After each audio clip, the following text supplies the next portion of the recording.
So, last week he was really telling us about his startup and how he was gonna make it, get it connected, implemented in Africa to make an impact.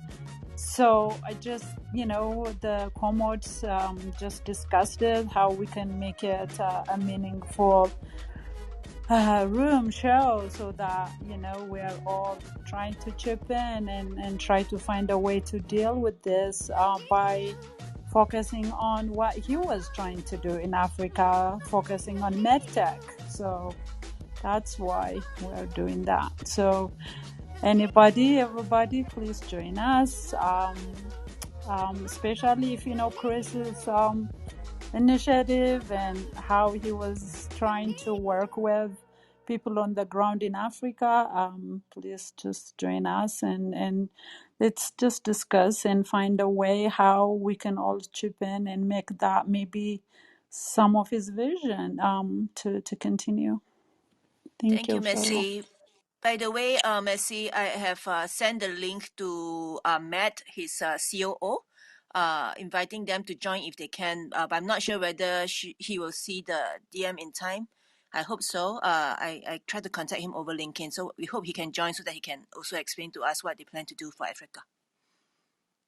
Thank you so much, Cheryl. Thank you. And Tyler, also, you knew a little bit better than even maybe me, so you can help us also how he was trying to make an impact in Africa in general with his startups, especially with the COVID and those types of infectious diseases. So yeah, that would be great. Yeah, the main his main the startup's main innovation, it makes a medical device, the respirator, which was in critical need, especially during COVID in many parts of the world. Um, it makes it, instead of like a very expensive device, it makes it incredibly cheap, like 50 cents. You could even 3D print it. And that means it can get into all the parts of the world where they previously couldn't afford it or have access to it. And it makes it even way smaller as well. It's normally the size of like a football, and it makes it the size of like a pen cap. And and it has no moving parts. It can't break, and it's just cheaper, better. Oh, and the traditional one that people have been using for 70 years. Like every time you see people on a stretcher being wheeled in and out of an emergency room, there's usually some doctor who like puts a mask on their face and is like squeezing this football that kind of forces air into their lungs. That's a, that it's 70% of the time people, it's not, it's rare that even a professional can do that perfectly to give you the perfect amount of air that you need. And it's incredibly simple to do that wrong, even if you're a professional. And then his device makes it impossible to do it wrong. Because there's no other human involved. It's just the patient themselves. And it allows them to breathe as they need to, um, on their own accord without somebody forcing it in them. So there's no, all of the, it removes all the error and everything else. So it's just for so many reasons. It's so totally brilliant. Especially, I mean, it's brilliant for everywhere, but because of the cost benefit, it's also a brilliant in a whole bunch of new areas geographically. And just to underline the fact that it's a real advance. It's not just cheaper and easier to deploy, but a real advance. Um, During the worst of the COVID crisis, when doctors were themselves being infected, I'd heard accounts of, doctors saying, if I get to that point, I don't want a ventilator because they've seen the kind of lung injury that can result from extended being on a ventilator for an extended period of time. Whereas the device that Chris was developing, the Fluidic IQ device, it just harnesses fluid dynamics so that those kinds of overpressures that lead to lung injury just never happen.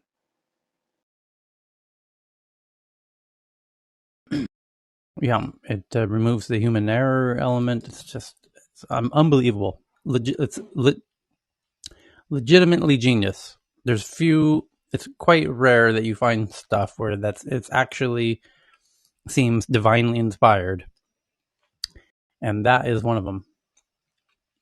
So, yeah, that's why that room's going to be interesting to see about, how if we get enough people who have connections in Africa in the room and explain to them what it's about and how it's, you know, kind of really a huge win-win. Hopefully, we can make some important move the ball forward with Yeah, some. but the thing moving the ball forward, the number one thing was to get the US approval, Yep. because making sure that it's absolutely safe and also used correctly to be safe are were the number one priority. And the strategy was to go through a really rigorous process in the US and then build a business on that, because there's a business, that provide return for investors and support other things in the US, and then in the rest of the world make it really inexpensive. I think one of the things Chris was saying last week in the room was that he was even discussing it with NIH, and how they have, I think, presence in South Africa or something like that, and how they would be able to try to implement it that way as well. So this is just an early way in the stage where we would just discuss it. I know that there are quite few medtech people that are really doing things on the ground. I think Roland and Dr. Willetta, even other doctors, they come in the room every week. So we could just brainstorm, and this is just just a start. So as things go, we can try to find a way to work with the co-founders as well as the regulators, and just see how we can actually try to move forward and keep his legacy going by try to find a way to implement that. Yeah, I'll mention one thing that this is David. I was speaking with Chris a few times since August, and we were talking about, I've done a fair amount of SBIR grants, and we were talking about military applications, and then I'm connected with an admiral that's the head of innovation for the Navy, and also I've been on the NASA Innovation Council, so I've got a fair amount of government and military contacts, and I thought this would be a great field application for his device. Yeah. Just like you said, genius. So there's some things there, and also we're talking about Africa too, because 20 years ago in 2002, I set up laboratories in Angola through the company that we were running at the time, with clinical laboratories. So I've had a fair amount of contacts in Angola, Kenya, Nigeria, Mozambique. So we were discussing that in some of those applications. Also with the State Department, we set up laboratories with the State Department and embassies in Africa. So we were exploring those channels, but like the other Chris said, he was looking at the U.S. FDA channels and all that stuff to get those approvals done. But yeah, when the time is right, I can open those doors again, because I was trying to work with Chris on it before. Thanks. Thank you, All right. David. Thank you. So please do come to the room after this one, please. Thank you. Okay. So as we do here, there's that sound. And the biggest story at this moment is the New York Times and many others. The headline says Meta, formerly known as Facebook, plans to shut down Facebook's decade-old facial recognition system this month, which is not true, actually, once you read the actual article, which we've done. And when we met here about 8 hours ago, deleting the face scan data of 1 billion plus users. That part's true. following legal and regulatory woes. Yeah, but that's kind of coincidence. That's not really relevant. That's the New York Times trying to paint a picture that Facebook's being forced to do this. They're not at all. In fact, they should be applauded. They should, if they were being intellectually and journalistically honest, they would say, "Oh, Facebook actually does something good based on they're actually listening." And but there's a lot of people concerned about facial recognition, and they're preemptively taking it down even before there's much regulatory, oversight on it. But you're not going to get legit fair even-handedness out of the New York Times these days. So we're not going to read their article because you're a tabloid now. You're like the International Enquirer, where I half expect you to start reporting that monkeys, are, running the ship over at Facebook and all kinds of weird, you're getting bizarre, New York Times. So if there's another source for this article, which thankfully there is. In fact, Meta itself wrote a blog post, which is what the New York Times' source for this. So one fun thing you could do is read the actual press release where a company has something they announce, right? Which Meta does. So they wrote a blog post. Now, that's the source of the information from the company itself. They said, you know what? We're going to let the world know something. This happens all the time. Big companies of all types, and even non-tech companies, every once in a while have an announcement that they want the world to know about. And they do what's called a PR, a press release, and they have a whole team of people at the company who do that. And sometimes they'll grant interviews to certain press outlets that they're friendly with, certain journalists at certain outlets. And in this case, Meta did talk with Wired. So I've got the Wired article up. And so what would be interesting is to read the actual source of the actual announcement and then read the regurgitations by the different outlets. And let's see how Wired regurgitates the announcement from Facebook's website that we can read ourselves directly. We don't have to read their regurgitation. We can read the same thing they read to rehash and make an article out of it.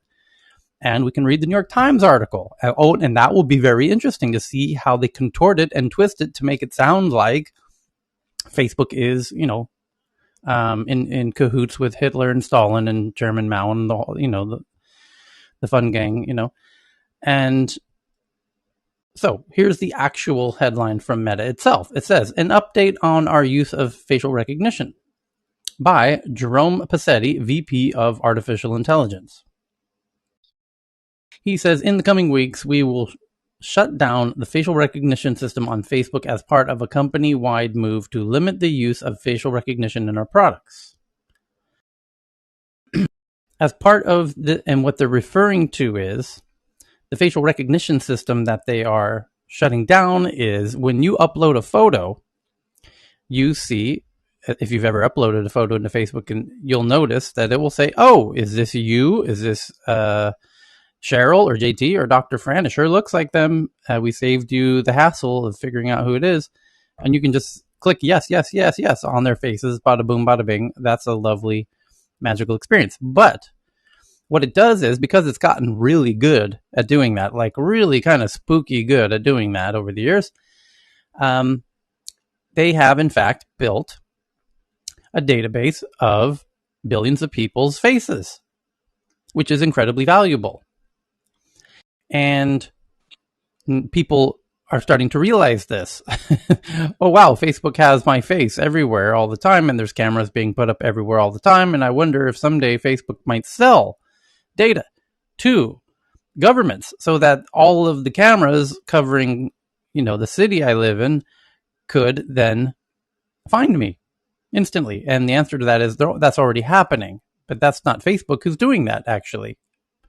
It's to some extent Microsoft. It's to a much bigger extent Clearview AI in the US, and PimEyes in Russia, and Sense Time in China or in the Hong Kong, and Clearview. And any God, what is the Israeli one called? I forget. Anyway, there's several of them, and also who's the big player in Japan? NCR, I believe. So NEC. NEC, thank you. So, Facebook, interestingly, could do this perhaps better than all of them, and yet doesn't. And I imagine that won't be mentioned in the New York Times. And so, but they're not shutting that down, as you're going to read in this article. What they're doing is removing the ability for you to tag your friends so that you don't get the idea that they are this big bad boogeyman and inspire people to start protesting that they have too much facial recognition power, blah, blah, blah. Anyway, so it says they're going to shut down that.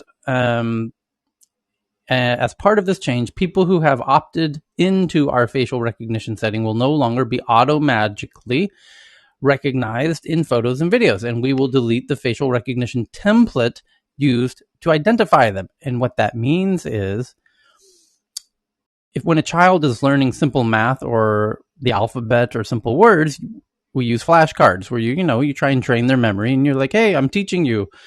What fruit is this? What fruit is this? Is this a pear? Is this an orange? Okay, great. Let's do it 50,000 times. And eventually you remember, you can learn the Chinese alphabet if you want that way, or any alphabet, or simple math or multiplication cards or what have you. And the same is true with AIs. That's essentially how AIs learn, is through repetition. And you send them tons of faces and you say, this is Cheryl's face, and you send it 50 photos of Cheryl and it starts to recognize Cheryl. And now that it can recognize Cheryl very easily, just like a human can, you don't need the cards anymore. You can throw the cards in the trash. We don't go around showing adults memory cards because they've already learned how to spell. And these algorithms also no longer need the cards that they are throwing away. So it sounds like a grand altruistic gesture, but it's symbolic, I guess, to put it nicely.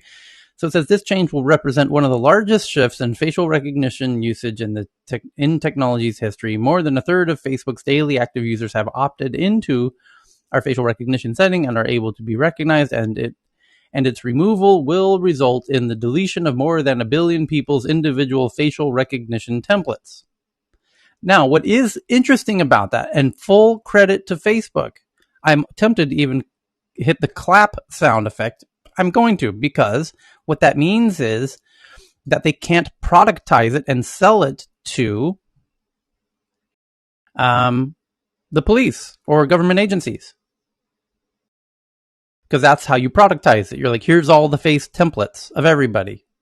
And so now you add in a mystery photo and you ask all the templates. You ask a computer, hey, computer, which person is this? And it's got to look at all the templates and say, oh, that's that template, that face matches the templates of Cheryl. So if they're deleting the flashcards that would then train the system, they're essentially deleting the ability to productize this. And that's applaudable. They're not going to productize their facial recognition. That's totally commendable. Anyway. Are you sure on that? Sorry, on that point, Tyler? I mean, it seems more like they could still productize it and sell it. They're just not sending testing data along with it. Like, as you were saying, that the baby has learned to remember faces now. The baby's grown up into a teenager. The baby can't necessarily remember the faces of every single person that it was training itself on while it was a young baby. They won't remember everyone they've ever met, but the ability that has come from that to recognize a face and pass the information that is a human face is still there. So this product, this AI product that they have, is fully trained now. It can do it, within, 99.9% accuracy. They still have that product. They just, they could still package it and sell it and use it on, and they're going to use it almost certainly in some way in their metaverse. Or run it as a service. Exactly, or run it as a service. Right, they could run it on their side. That's right. Yeah, it's made now that you could put any data in. The police can put their own data in, or but people who maybe originally used something like Clearview could put their data in instead on Facebook service. Like, it's still dangerous. Yeah, that's a fair point.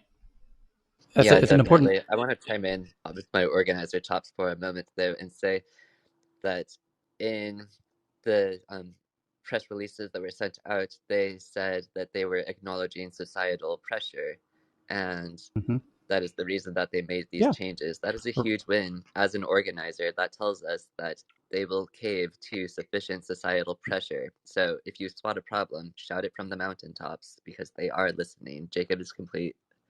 Yeah, but it contradicts with the actual New York Times headline that it's due to kind of legal pressure or something.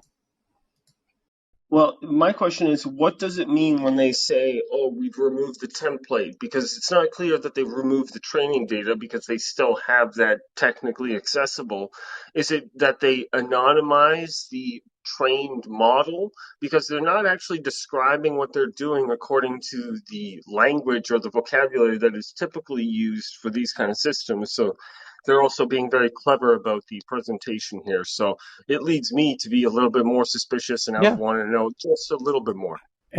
Welcome to the club. I mean, that's the art of being a critical thinker in 2021. You should think that way when you read something like this from a big company like this. So I applaud your perspective. Also, you don't necessarily know. Sorry, Tyler. And just this one final point, then I'll shush. You don't necessarily know how exactly this was working under the hood. I can't see Michelle, unfortunately. You had to opt in for it to be activated and automatically tag you and recognize. That doesn't necessarily mean that it wasn't passing every single photo and creating an anonymous template, as what was just being said, on every person in every photo. Those are two very different things. So you're not being tagged in photos by your friend that your friends are uploading, but the system could still have been gathering all of that data, which means they could have this huge repository of data that is linked to an active user, and then just anonymous data, those templates of men, women, and children, more importantly. And of course, they've got a lot of social pressure at the moment, and they've got some potential legal pressure coming up, and everybody's sort of in the water hunting for blood. So this seems like a really a no-brainer to shut down, right? Because they're going to have this massive repository of biometric data that now potentially they don't actually need anymore because the experiment is done, the product is there, it's created, it works. Why not shut it down? As you were saying, it's check this out. They give a couple more hints in the article here. It says, for many years, Facebook has given people the option to be automatically notified when they appear in photos or videos posted by others on Facebook. So somebody uploads a photo of you. They don't even tag you in the photo. And you get a notification that a photo of you has been uploaded. And they say, these features are also powered by the facial recognition system we are shutting down. So you will no longer be notified when your photo or video is uploaded by any person on Facebook. And that's what the permission was for, by the way. The permission was for you to be tagged in it. The permission was not, if you had that little toggle off, that is not you saying that don't scan my face at all. Because the system has to know who you are, that it has scanned a photo, to then be able to find the permissions. Do you see what I'm saying? To then say, oh, we shouldn't store this user's data. So it has to scan the photo to know that you do or do not want to be tagged in the first place. So it was scanning photos of everybody, irrelevant of what your setting was on. That little toggle button, the privacy setting, was only to be tagged so your friends could see. That's it. They were still scanning everybody's biometric data. So the thing is, I have quite delicate information regarding this. I PM'd you, Tyler, earlier today regarding this one. Yes. The thing is, I used this in the search engine that I work with, and just as Carl's thought that everybody is tagged, one of the things you should be aware that when you have this and you actually have the checker acknowledge that you want to be tagged and you acknowledge these ones. The thing is that the algorithm they have and the data they have about your face is built on all the pictures you have been tagged in. Even there, your face is in profile from up, taken from above, from the mast of a yacht, for example. All these pictures that you have acknowledged, yes, I accept to be tagged in this picture. All of these ones are part of your profile. your biometrical face recognition profile. And what we as a software developer can actually use this data for is to actually find and acknowledge and what would you call it, actually set that yes, this is a valid user, this is the user we think it is, and that's what we use for the product I do. Yeah, it says looking ahead, and here's where it gets interesting. We still see facial recognition technology as a powerful tool, for example, for people needing to verify their identity. We believe facial recognition can help for products like these with privacy, transparency, and control in place, so you decide if and how your face is used. We will continue working on these technologies and engaging outside experts. And that is because identity verification, as you've heard me rant about endlessly for many months now, is going to be a huge turn of events, I predict, in next year, in 2022, where I'm predicting that the governments pretty much everywhere is going to force every app to know who's using the apps, along with their sovereign clouds. They want to know everything that's happening. They don't want anonymous internet activities happening because it's just too meddlesome. And it'll be interesting to see which governments do this first. Korea was really the first to do it. They did it 20 years ago. So, but I think it's going to start becoming much more common. Yeah. So the question that I have is, why announce that you are deleting this kind of information? I mean, okay, you can delete it, not announce it. It's like some internal project Great that they question. have. They're Great shutting question. down. Yeah. To avoid the Why not? ban hammer, I would say. It's just a PR. Give me a follow, Why not? Tyler, so I can Optics. send you a backstage message. It's a great question. That is the right question. And that's at the heart of what we do here at Tech News Around the World, which is, oh, this is interesting. Why are you revealing this? Why are you doing this? To avoid a future leak. Yes, yeah, exactly right. Exactly right about that. It's to preempt narratives. Is going to be a big part of the game plan for Facebook's team going forward, no doubt. It might be so that they actually dropping it right now, because we are quite a few companies that actually use this data quite frequently, and it doesn't cost anything, not at all. It's very, very easy. It's an API call to verify a user against the Facebook database without any credentials, without anything. Yeah, we have this API key, but as I know, there's no more to it. I do a call with a checksum, here's what I think. And it actually comes back. So check this out. I think part of the answer to that great question of why now, why are you doing this voluntarily, I'm reading the last paragraph, because sometimes the last paragraphs are quite revealing of people's like real motives. And in this case, the last paragraph says, every new technology brings with it potential for both benefit and concern. Yep. How often have I said that? And we want to find the right balance. In the case of facial recognition, its long-term role in society needs to be debated in the open, and among those who will be impacted by it, we continue engaging in that conversation and working with civil society groups and regulators who are leading this discussion. To me, that's quite interesting. That's kind of separate from the announcement. It's normally tech companies make announcements. We've got a new product. Here it is. We're doing this. We're doing X. We're doing Y. We're doing X plus Y minus Z divided by 2. And in this case, they're saying, we're doing this. Hey, look at us. We're doing this. And look at us. We're also wanting to have civil society discussions about what's good and bad for everybody. And we're a good actor. And we're totally open to discussions and everything else. That to me sends a signal that they are potentially concerned that the narrative about them is being created by the New York Times and the Wall Street Journal, that the New York Times and the Wall Street Journal are creating the narratives about Facebook, and they're creating incredibly damning, dangerous,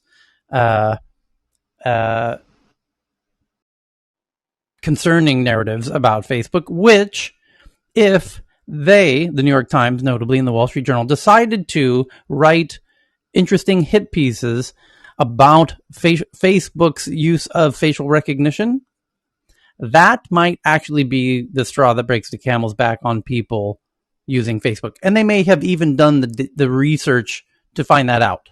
Meaning, what they are actually, one of the things they might actually be legitimately very concerned about, they might know that what would really drive people to cancel their accounts and stop using Facebook wholesale is some kind of trumped up fear, which might be based in some reality, that Facebook is doing stuff with their facial identity, etc. And that might really be enough to scare people away. Like, that's something I don't want to have anything to do with, and so I'm going to stop using Facebook. Especially at a time, Tyler, when they are just about to go into an industry, really, really push into the VR industry, where their aim is to get a device on your face at all times that will be scanning your face for expressions at all times. They need to have this image of trust when it comes to people's faces and biometrics, because otherwise that's going to spill over. I mean, making Facebook a subsidiary of the Meta company isn't going to change the fact that people will link the bad biometric policies in one of their subsidiaries over to the other one. So if they really want to focus on this, then they can just throw this out there. I mean, I've scanned through that document and I've gone through it several times. What isn't mentioned in there is that they're deleting biometric data. What they're talking about is they're talking about this concept, this entity that they have, which is a template.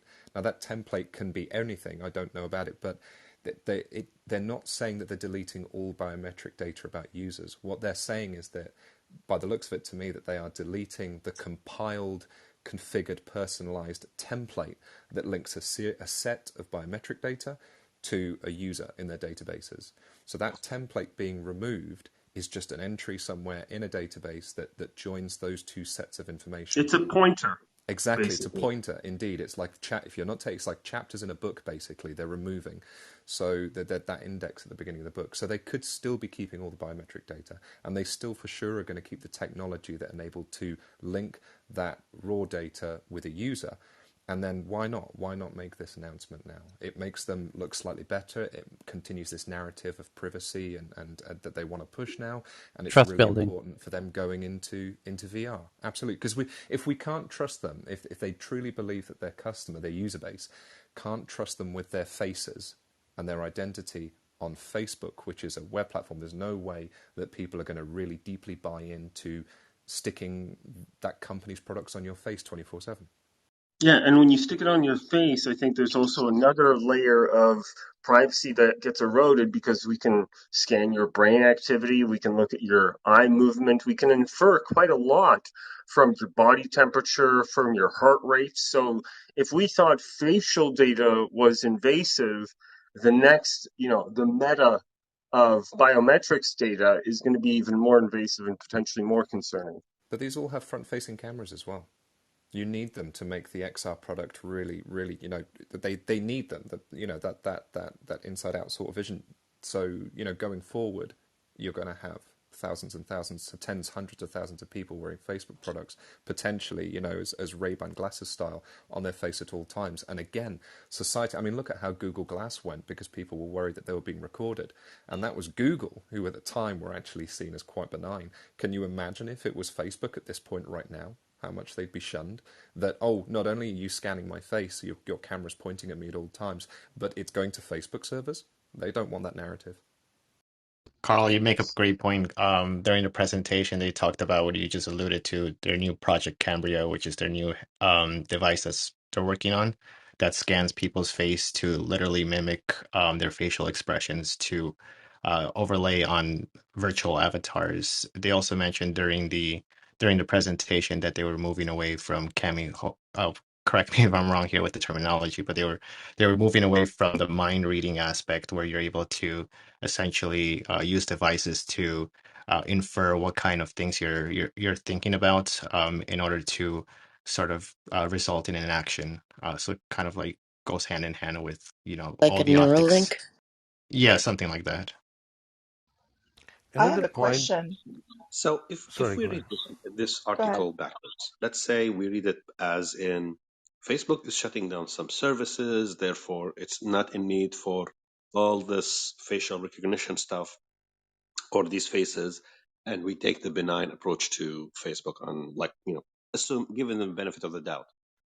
Would that be something that, maybe the article was written in a way to really make people excited about it, sort of like, a man bites a dog sort of approach, instead of really focusing on what the real news is, which is, well, Facebook is shutting down services, and this service, when you shut it down, there are a billion pictures that they have to delete now that they don't use anymore because this service is coming to an end.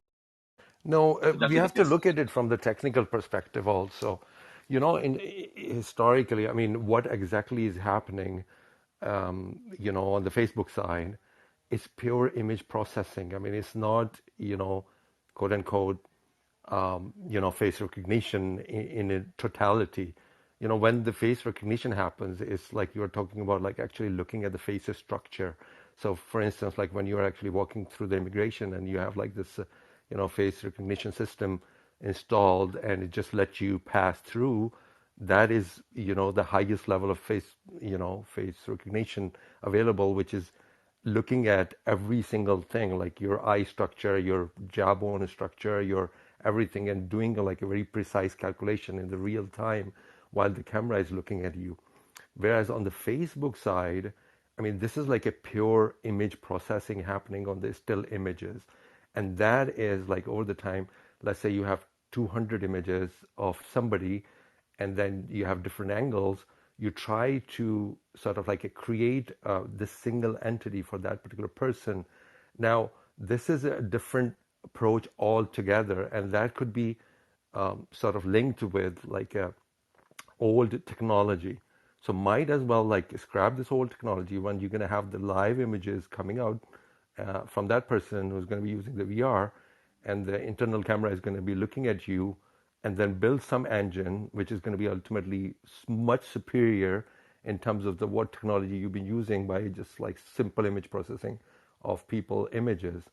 So, and dumping that old technology, which you have worked upon over the time, and use that in your advantage by building up the PR for yourself. So that's another thesis you can come up with. I don't know. I No, no, want again, face again, I'm tracking. I want face tracking. I want when in the virtual world, when I smile, I want my avatar to smile. Done. I Yeah. I I have think a think the question. emotional. what I was saying is, when, like, eh, give Facebook the benefit of the doubt and doubt the actual article. Is the article focusing on the wrong piece of the information just to get more, attention to it? Because, Facebook is in not being viewed in good light these days, and titles like this will draw attention to it. Or, is it Facebook that is doing something bad? I'm sure Facebook are doing things under the cover. I don't have any doubts about that. But at the same time, I also don't trust the media. They sometimes try to stir up controversy where there isn't really a controversy, and maybe this is really not the piece of information that was meant to be, Sam, this circulated. article that we're going through is from Facebook. It's actually one of their Well, blogs. I there's think there was there's a link multiple. I He know. attached he on it. he he he's exactly right, and I'm actually applaud your comment. The the reality is the source of the news in this particular case, as sometimes happens, is Facebook itself. And so we read the actual source material that all the other journalists are regurgitating in their own form and adding their own slants and angles and agendas to. And the New York Times, unsurprisingly, is couldn't help but, twist it and mention, trying and implicate Facebook, is, Hitler reincarnate or whatever. But it's, you're right. I have a hard time reading the New York Times, and that this is a great example where one of a few examples where you, as a reader of news, can go to the actual source document and then read the New York Times regurgitation of it. And they cherry pick out a few of the choice quotes They also spoke to somebody from EFF, Electronic Frontier Foundation, and got a quote from them. And that's it. They called it a day. They're like, hey, Charlie over at EFF, well, what do you think about this? Okay, that's a great quote. Thank you very much. And then they just regurgitate it in their own language, and they can't help but mention and link several times to all the other articles they've written recently about all the hot water and attention, that they mentioned the whistleblower, they mentioned the congressional hearings, the Senate hearings, and the regulatory investigations, and linking to all of them. They're just hyping this. They will not stop the dumpster fire that they started in recent weeks and months over the whistleblower, and they can't not help but bring that into this article, which is supposed to be Facebook jumping out preemptively without any real regulatory pressure, and they can't help but even state that Facebook's or assume that, and they're not in the assume fucking business. You're in the news fucking business, you dumbass. Stop trying to be pushing your assumptions onto people. You're trying to create a narrative by assuming that they're doing this because of X, Y, and Z. No, they said in their own fucking article why they're doing it. As the dude on stage just said a minute ago, they're doing it because they're recognizing that this is a sensitive issue that people have, and they want to be proactive in responding and being sensitive to that issue. You have no evidence, zero evidence that this is due to what Facebook's real reasons for doing this. You didn't ask them what's your real reasons for doing this. They told you what their real reasons for doing this, and you're creating a complete false counter narrative in the face of them telling you why they're doing it. And your job is to report what the news. I mean, you can have opinion pieces. You could, as a journalist, go get a quote from somebody who's an expert who says, I think the real reason they're doing this is XYZ. Okay, that's valid. That's one way to do it. That's what journalists used to do when they wanted to shape narratives. They couldn't themselves insert their own false narrative. They would have to go find somebody who also shares their distorted opinion and get them to say it on a record. And if you've ever been interviewed, and I have dozens of times, I had it happen recently from the BB fucking C. Tried to get me to badmouth one of my competitors. And they thought, oh, this will be easy. We're trying to write a hit piece on this big tech conference. We'll just go ask Tyler because he does a big tech conference. I'll bet he sees them as a competitor. And it turns out that dude's my friend who runs that big tech conference. I'm not going to badmouth him. And I don't think what he's doing is wrong in the slightest. And you're trying to write a hit piece on him. And I told him you're trying to write a hit piece on him. And in fact, I'm going to do the opposite. I'm going to say exactly the opposite of what you thought I would say. And I want you to quote me on the record, and you didn't. And Tyler, I just read the article. Facebook is repeatedly stating that they will remove the data of facial recognition from the people who opted out. And 1/3 of the users have opted in. So they Right. are still collecting data on Yep. those. But the repetition is 3 times that it's going to affect the people who are visually impaired, it's going to affect your privacy. And after all those concerns, if you still want to opt out, please do so, but know that you will never be able to reinstate that service again. So this is an information piece from Facebook trying to educate us why they are doing it. But Isn't this did like a good argument for the reason why AI should just go ahead and write their articles? Just Yes, saying. just on the data Love thing, it. who That it's was not? actually going to be my question. Was yes, I that agree. I'm glad. I'm Tyler? glad My people are question going was back to going the to source be now. I mean, my they're question proving was that Is you could there already have an AI ghostwriter.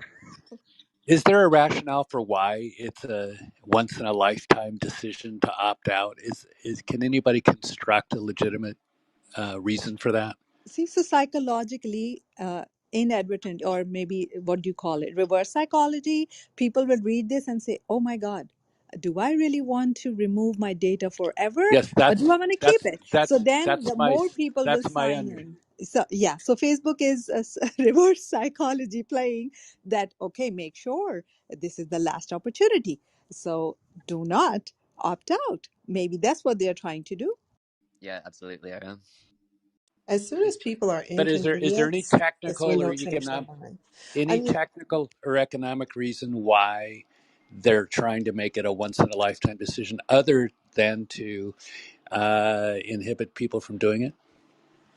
I I mean, think they're moving on to this Oculus type thing, which is a way richer data collection, and they no longer need the facial recognition anymore. They've used that system, they trained their AI already. Now they're moving to this new system. And as always, everyone else is trying to play catch up. So just to clarify, that the service is being switched off completely. It's not from what I'm reading in that, it's not continuing for anyone. So the wording, It I've just gone is. over it again. I'm reading the article differently then, because the sections, there's a summary near the bottom of the article from Facebook on their about page, that says that they are turning the service off, that if you previously had it enabled, your template will be deleted and the service will no longer be available for you. If you never enabled it, then there's nothing that you need to do, and that the AAT service, the alt text service for vision impaired, will no longer be available because of this turning off. So from what I'm reading into this, the whole thing is being switched off completely. And my point that I wanted to make on this is that this is to zero detriment, I believe, of Facebook. As in, Tyler, to your point of like, Oh, I'm why sorry. The way I read it, it says it's getting shut off for people who opted out. no, Clearly, it's it being says it. switched off completely. They are shutting the service down, and the point reason why I think like why they're doing this. One small aspect of this is, I don't think it's what did that service actually benefit Facebook? How did it benefit Facebook in any way? That particular thing didn't really generate any ad revenue from it. It was the usefulness of that service was similar to Capture that we now use, that Google, I believe, owns through many, the Google Capture thing where it comes up and you identify objects. What you're actually doing there is you're helping train their AI models. So originally when it came out, it actually wasn't very good. I remember when it came out a while ago. And now they've got the usefulness out of the service, as in every time it popped up and it tagged you and it was incorrect, you said, no, that's not the right person. This is the right person. You were training their AI models. But beyond training their models for them in that instance, there was no benefit to Facebook for this. So if they now have a service, to me more than anything, what this announcement says is, one, they've taken a look at like the most damaging PR systems that they have in place, and then they've gone, right, which of these are expendable and which of them have we got what we need out of. And that's what this says to me more than anything, is that that service, that microservice, that AI is now trained to a point where it no longer needs to be enabled. It doesn't need human interaction. It doesn't need to. And then, so they look at it and they say, right, okay, is there any financial cost to disabling this service? No, because they don't make anything out of it. I got to be honest, all this talk about Facebook, the only thing that it's doing to me is reminding me how much I don't need it. Right. And on the Actually, note I of think automatic alternate text, I'm wondering if they will add some sort of prompt for future photo tagging to like encourage people to do that photo tagging manually of people so that they can generate that alternate text that is used by the blind and low vision community. Jacob is complete. Hi, this is Al, but I wanted to say though, but Facebook is not the only one that's doing this. I mean, we identify Google, there's Apple doing it. There's several different other like apps and services that use facial recognition. So, I mean, it's not like you're going to be completely, you know, away from it, you know. So, there's that too. Yeah, that's a good point. But although Apple, in its defense, I think, has contracted out a particular ethical company to help it uh, derive this kind of database for facial recognition. So there's ethical ways of kind of generating these data sets and perhaps less ethical ways. I think the point here is that Facebook has definitely saturated the training data set, and more training is not making it any better. And I do think the cost right now, at least politically, is very negative if we're talking about the recent what is it, the whistleblower scandal type stuff. I think this kind of helps them alleviate some of that pressure going forward. So let's get on to the next one. Let me just scan for tweets. Oh, my buddy Om Malik is tweeting about this. Om, for those who don't know, you should know. He's on Twitter as Om, O-M. Om is a legit OG Silicon Valley geek of a third degree black belt geek, and a lovable human being besides that. And he works at True Ventures as a VC, but he's been I mean, those of us who have known him for many, many years still think of him as Lovable Ohm. That's kind of a brilliant tech mind. He had a blog. Anyway, he says on Twitter, and how the hell does the whole metaverse vision that Zuck painted last week reconcile with this notion of moving away from facial surveillance? For Facebook, that is the business model. But sure, get excited, write articles rejoicing the move. It makes for a great headline. This is a good PR hit. In reality, it doesn't change anything. All the benefits knowledge from this visual data set has been mined, perfected, and implemented. Deleting the data set doesn't mean much. The algorithms have been perfected. The article itself says, quote unquote, it will not eliminate the software that powers the systems, which is an advanced algorithm called Deepface. The company has also not ruled out incorporating facial recognition technology into future products. Yep, and as usual, we end up at the same point, essentially. So, Tyler, I think it's cost driven. I think it was just cost.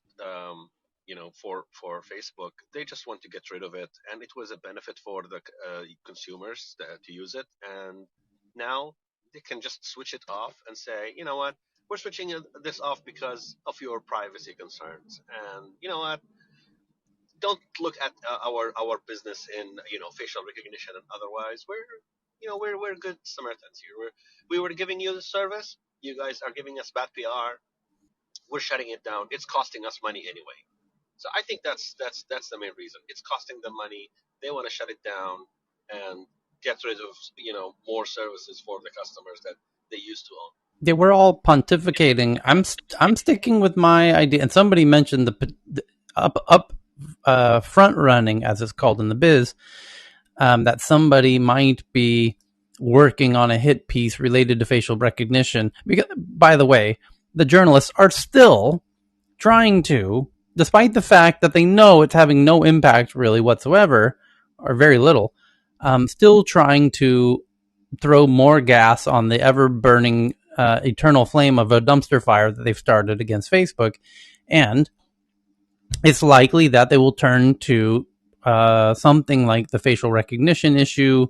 They're going to find some document about facial recognition. Facebook might even know that they're likely to find some document. And they're probably, honestly, if they have those thousands of documents from Frances Haugen, one of them's got to be about facial recognition. I'm surprised that they didn't try and write an article about that topic yet, because that's an issue that will likely spook people away from Facebook. If you get the New York Times, because they're not writing legitimate, truthful headlines about Facebook anymore. They are just going into taking real literary license, or what do we call that? What was that word we learned in high school? Creative license to go way beyond and almost like do sci-fi type shit. So if they're going to write these science fiction futuristic dystopian headlines about Facebook based on their files and their own assumptions, who knows what kind of crazy claims they could drum up around facial rec and Facebook. I think it's smart of Facebook to get the jump on it. Jean-Francois? I think it's a good hypothesis. And if you remember, like last year, around June 2020, IBM was said that it will no longer offer, develop, or research facial recognition technology. If you read what was happening there, it was racial concerns and many concerns that they had. Yeah, so check this out. So IBM and others do have internal debates about this issue. Legit. That's known. You have to imagine that Facebook does too. And the most recent articles, the anti-Facebook jihad from the Washington Post and the New York Times and the Wall Street Journal, have been about, we found a document that internal documents that Facebook employees don't like XYZ. We've seen that article 4 different times in the past 2 weeks. No doubt, if they looked, they would find documents of people inside of Facebook saying, raising red flags. Because one thing's become very clear. For sure. One thing has become very clear, is that Facebook's culture out of all of these articles, so it's called the Facebook Files from the Wall Street Journal, or as I've come to call it, the journalistic jihad. The what it has become, what has been revealed through all of that is that Facebook clearly debates a whole lot of topics internally, and their employees definitely have a lot of liberty to argue and debate all these issues. And they absolutely clearly are doing that. And no doubt facial rec, just like IBM, just like Amazon, just like the other Google and others, are debating internally these types of technologies. So it's almost surprising that we haven't seen the headline that internal documents, Facebook employees raise the red flags about facial recognition.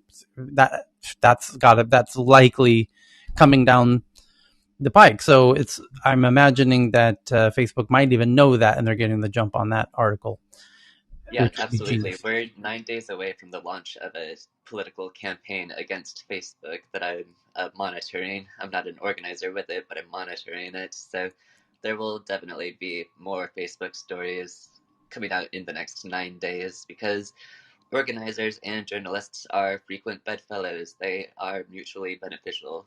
Jacob is complete.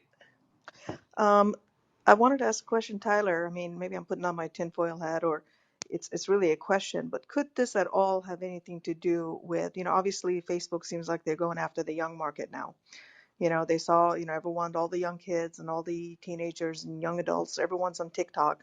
So they know that those people aren't using it as they want. So could this be a new way? They're literally building out a new parallel world. So in this new world, there's going to be new terms and agreements and all sorts of, because if they automatically do it, yes, you can opt in to, have your facial recognition. You're going to go into the virtual world. You got the metaverse. You can kind of blanket statement, kind of have everyone who's inside Facebook go ahead and just kind of, get opted in, or that could turn into a cluster mess of lawsuits down the line if their face recognition, as someone said earlier, if every single movement of their eyes and their face and their different expressions are going to be recorded and kept into this new world that they're creating. Maybe the best way is that whoever joins this new world gets to literally go in with new community, new terms of agreements, new permissions, that that we're not going to have the headache of going after this billion people that. So whoever is going to be with us, especially the younger generation, is going to probably want to opt in and get into this new meta world that they're hoping that everyone goes into. They're already going to be opting into recognizing and approving every single thing that's going to be seen and taken from them.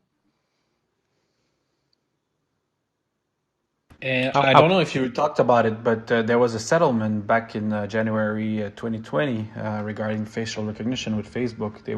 They reached a settlement of claim collected.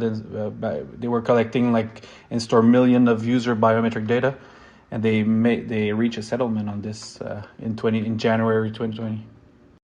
Hey, Rod, with your hand up, your bio says you're in cybersecurity. I would love to hear your thoughts here. Rod Zwains. Looks like he's having technical issues. But and then Manaz, who I think might be on stage or she joins us very regularly, DM'd me an article from The Guardian, a really interesting piece on the use of data by Facebook and others. So thank you for that. And then let's get into the next article because we've only covered the first one and we're 1 hour into this. The next one is from about Zillow, the real estate website. Says it is shutting down its home buying business, laying off 2,000 employees, which is about 20% of its employees, and taking a write down of $500 million because it's now needs to sell these thousands of homes that it bought at less than the price that they paid for them. That's kind of all you need to know. Sean, Yeah. sorry, why is it Now less than what it's they paid people's for them? mistake now.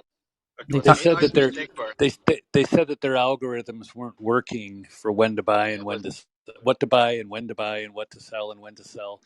And that shouldn't come as a big surprise. There's so much more to home buying and selling than an algorithmic approach.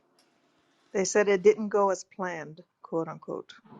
I think they're just trying to hide the fact that they've been first insider trading. They're finding properties, trying to buy them and selling them off for a profit, which they shouldn't have. And they're blaming it first on the AI and now on the employees. So there you It's, go. the weird Zillow, part is normally not going to be on insider my. normally insider trading pays off very handsomely. That's what's so weird about Yeah, this. or if something goes south, they just blame the people.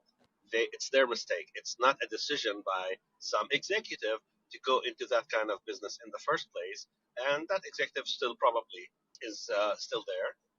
And now just blame the employees, let them go. We'll get a write off. We'll do all that sort of stuff, and we're not going to take any ownership for the mistakes that we've made. Zillow is not going to be on my Christmas list. That's for sure. I wonder how much insider knowledge helped if the plans for the business plans were put into motion before COVID happened, because that was basically just a cherry bomb thrown into the boardroom. So here's my favorite tweet related to all of this. One of their competitors, Opendoor, who's also buying houses based on their data, I'm tweeting tweeting the tweet right now to the Tech News Twitter account. I'll read it. It says, Opendoor is open for business. We have demonstrated strong growth in unit economics, and we are energized to help homeowners nationwide move with simplicity, certainty, and speed. So they're tap dancing on Zillow's grave. They seem to not be suffering the same problem for some reason. Maybe a better algorithm at play, a little better, which makes sense. Like I think if I wanted to play the real estate game, I do to a degree here in Thailand, but and I've done incredibly well with that. But in the U.S., I would have been very heavy in Austin for the past 10 years. In fact, I nearly bought a place in Austin 10 years ago. So you couldn't have gone wrong buying anything in Austin over the last 10 years, unless you are buying it literally in the last 2 months. It might be overly heated and you could end up upside down at some point in the near future. But how do you go wrong when you're a real estate company with all the data that I'm shooting from the hip? I'm not even basing this on the data that they have. But I know for a fact you would have made an absolute killing investing in Austin in the last 10 years, even a year ago, especially a year ago. Really weird. So, I mean, there's very clear cities that are very clearly going in the right direction still, even now. So where were you investing that you are now upside down on these deals? That you I heard were, Nashville like that too. yeah, but even more so because part of what they're doing is they're not competing with average Joe and Jane home buyers. They are going in saying, "Oh, do you need to sell really quickly? Uh, we can buy that from you right now, cash. Are you ready? We've got a huge bank account. Are you ready to sell right now at a discount?" They're not paying market rate for this stuff. They're trying to scoop in for people who need to liquidate very quickly. They So they they offered a. how do you end up upside down in that scenario when you're buying under market? I Something is believe really fishy it about was that. Zillow. I believe it was Zillow that funded a Kaggle competition 2 or 3 years ago, looking at AI to improve how they price homes. And the among the top 10 contestants, there was a winner that was declared and paid I think it was $1 million, but the other nine were within like 0.5% of the predictive accuracy of the top winner. Translation: the top 10 contestants were essentially uh, statistically identical in their outcomes. So competing based upon that may not be something that is a sustainable enterprise. You know what's the problem with what happened with this piece of news? It's huge, especially for Zillow. They are shooting their business model. They're saying that our estimates for your homes are crap. Don't That's believe us. great Don't trust us. point. It didn't work for us. It's Right. not going to work for them. Great point. And It's I love stupid. open door tap dancing on their grave, saying we're open for business and strong growth in strong unit economics. We're energized to help homeowners. It's too funny. And I was working with a recruiter for Zillow on a job opportunity, but I haven't heard anything recently. And now I'm like, maybe this is why.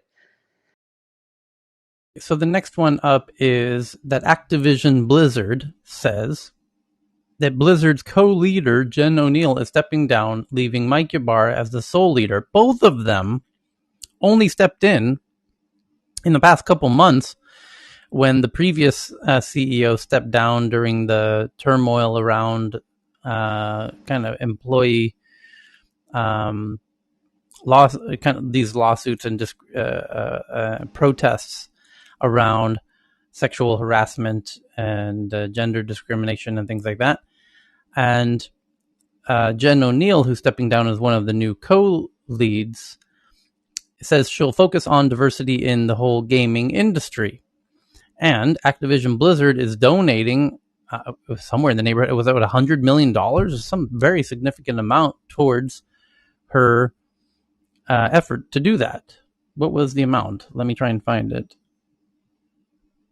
Hold on. $1 million. Sorry, not even close. So it's not a terribly significant amount. My apologies. So the next article is that the CISA creates a catalog of known exploited vulnerabilities, including from Apple and Google, and orders federal agencies to apply patches within timeframes. This is worth reading. And our friend Chris would jump in at right about now to remind you that he uses a burner phone. The CISA creates a catalog of known exploited vulnerabilities, which is the Cybersecurity Infrastructure Security Agency. So they are responsible for all cybersecurity issues.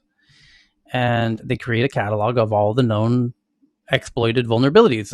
And they're now ordering agencies to patch. The U.S. Cybersecurity Infrastructure Security Agency has established today a public catalog of vulnerabilities. A public catalog. So it's no longer proprietary or internal. Of vulnerabilities known to be exploited in the wild, and has issued a binding operational directive ordering U.S. federal agencies to patch affected systems within specific timeframes and deadlines. Meaning, hey, FBI, hey, IRS, hey, any American agency, FAA, you name it, FTC, FDA, all of them. Here are the vulnerabilities you need to have patches for. Otherwise, you can rest assured our friend Big Daddy Vladdy is all up in your junk. So, if you're not able to if we know of a vulnerability and you're not able to patch that, and by the way, in Apple's landscape, we happen to know of several zero-day vulnerabilities that Apple itself has been alerted to that they have not yet patched. And the question is, can they not? Are they willingly or unwillingly not patching these vulnerabilities that are known? Pegasus itself is an example of precisely that. Pegasus still works today on smartphones, on Apple iPhones, completely, utterly owned. Every aspect of your device completely, utterly owned. And Apple knows Pegasus exists. And that's not the only, and it's installed without the user ever knowing it. Ever. Never, never. The only hint that you may know that you have it is you'll hear what sounds like a faint recording of yourself as a little echo when you're, having a phone call. And that's not the only one. There's other zero-day exploits that even Jonathan Data, who joins us here regularly, has found, and others have found. And where Apple's, we read headlines recently of a gentleman who found 3. He publicly posted them on his GitHub account, and it was like, hey, Apple, WTF? I alerted you about these privately months ago, and you've still not fixed them. WTF? So now I'm To going to put do it what to needs put to be it done and alert the public to the fact that I've alerted you. And I even have the screenshot of the email I sent you. And now I'm hosting the vulnerabilities on my GitHub account to force you into rectifying it. Sorry, Ellie, go ahead. to put it succinctly, all of our IT hardware infrastructure is at this point a self pwn. A self pwn. Yeah, that's a technical term in geek parlance, which means you're screwing yourself. You're completely, utterly screwing yourself. The catalog available online here. Here's the link. Here, let's share it here in the top of the room. Do the power of the Clubhouse. Let's see if the Clubhouse link system will handle this link. There you go. Known exploited vulnerabilities catalog. Ouch. If you're Apple and Google, you're just ouch, ouch, ouch, ouch. Currently lists 306 vulnerabilities, with some as old as 2010, as Johan has told us in this room, that he himself, dealing in this space very directly, has known of very important vulnerabilities in the Windows ecosystem that have been around for a decade. And there's the receipts that even the CISA is aware of it. This includes vulnerabilities for products from Cisco, Google, Microsoft, Apple, Oracle, Adobe, Atlassian, IBM, and many other companies, small and large alike. For the vulnerabilities disclosed this year, CISA has ordered U.S. federal civilian agencies to apply patches by November 17th. For older vulnerabilities, agencies have to patch systems by May 3rd, 2022. Here's a quote. These vulnerabilities pose significant risk to agencies and the federal enterprise. It's essential to aggressively remediate known exploited vulnerabilities to protect federal information systems and reduce cyber incidents. Damn right.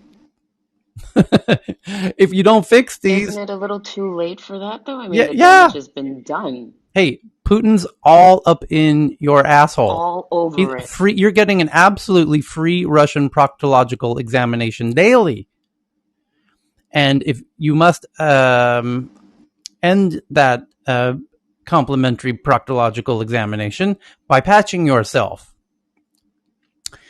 and you have to pull up your pants by November 17th, and now, here's the problem. What are they going to do about the fact that, for example, there are known vulnerabilities on platforms that there's no known solution for?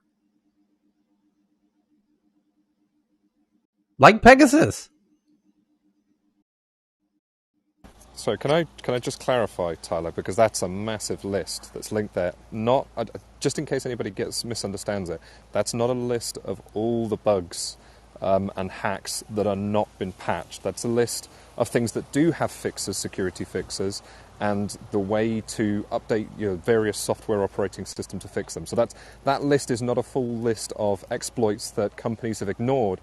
A lot of those are ones that the companies actually know about and they have patched and fixed. The real story here is the fact that the FBI and the CIA and the NSA and those kind of organizations, which are supposed to be the most, powerful intelligence organizations in the world, need a third party to do this for them.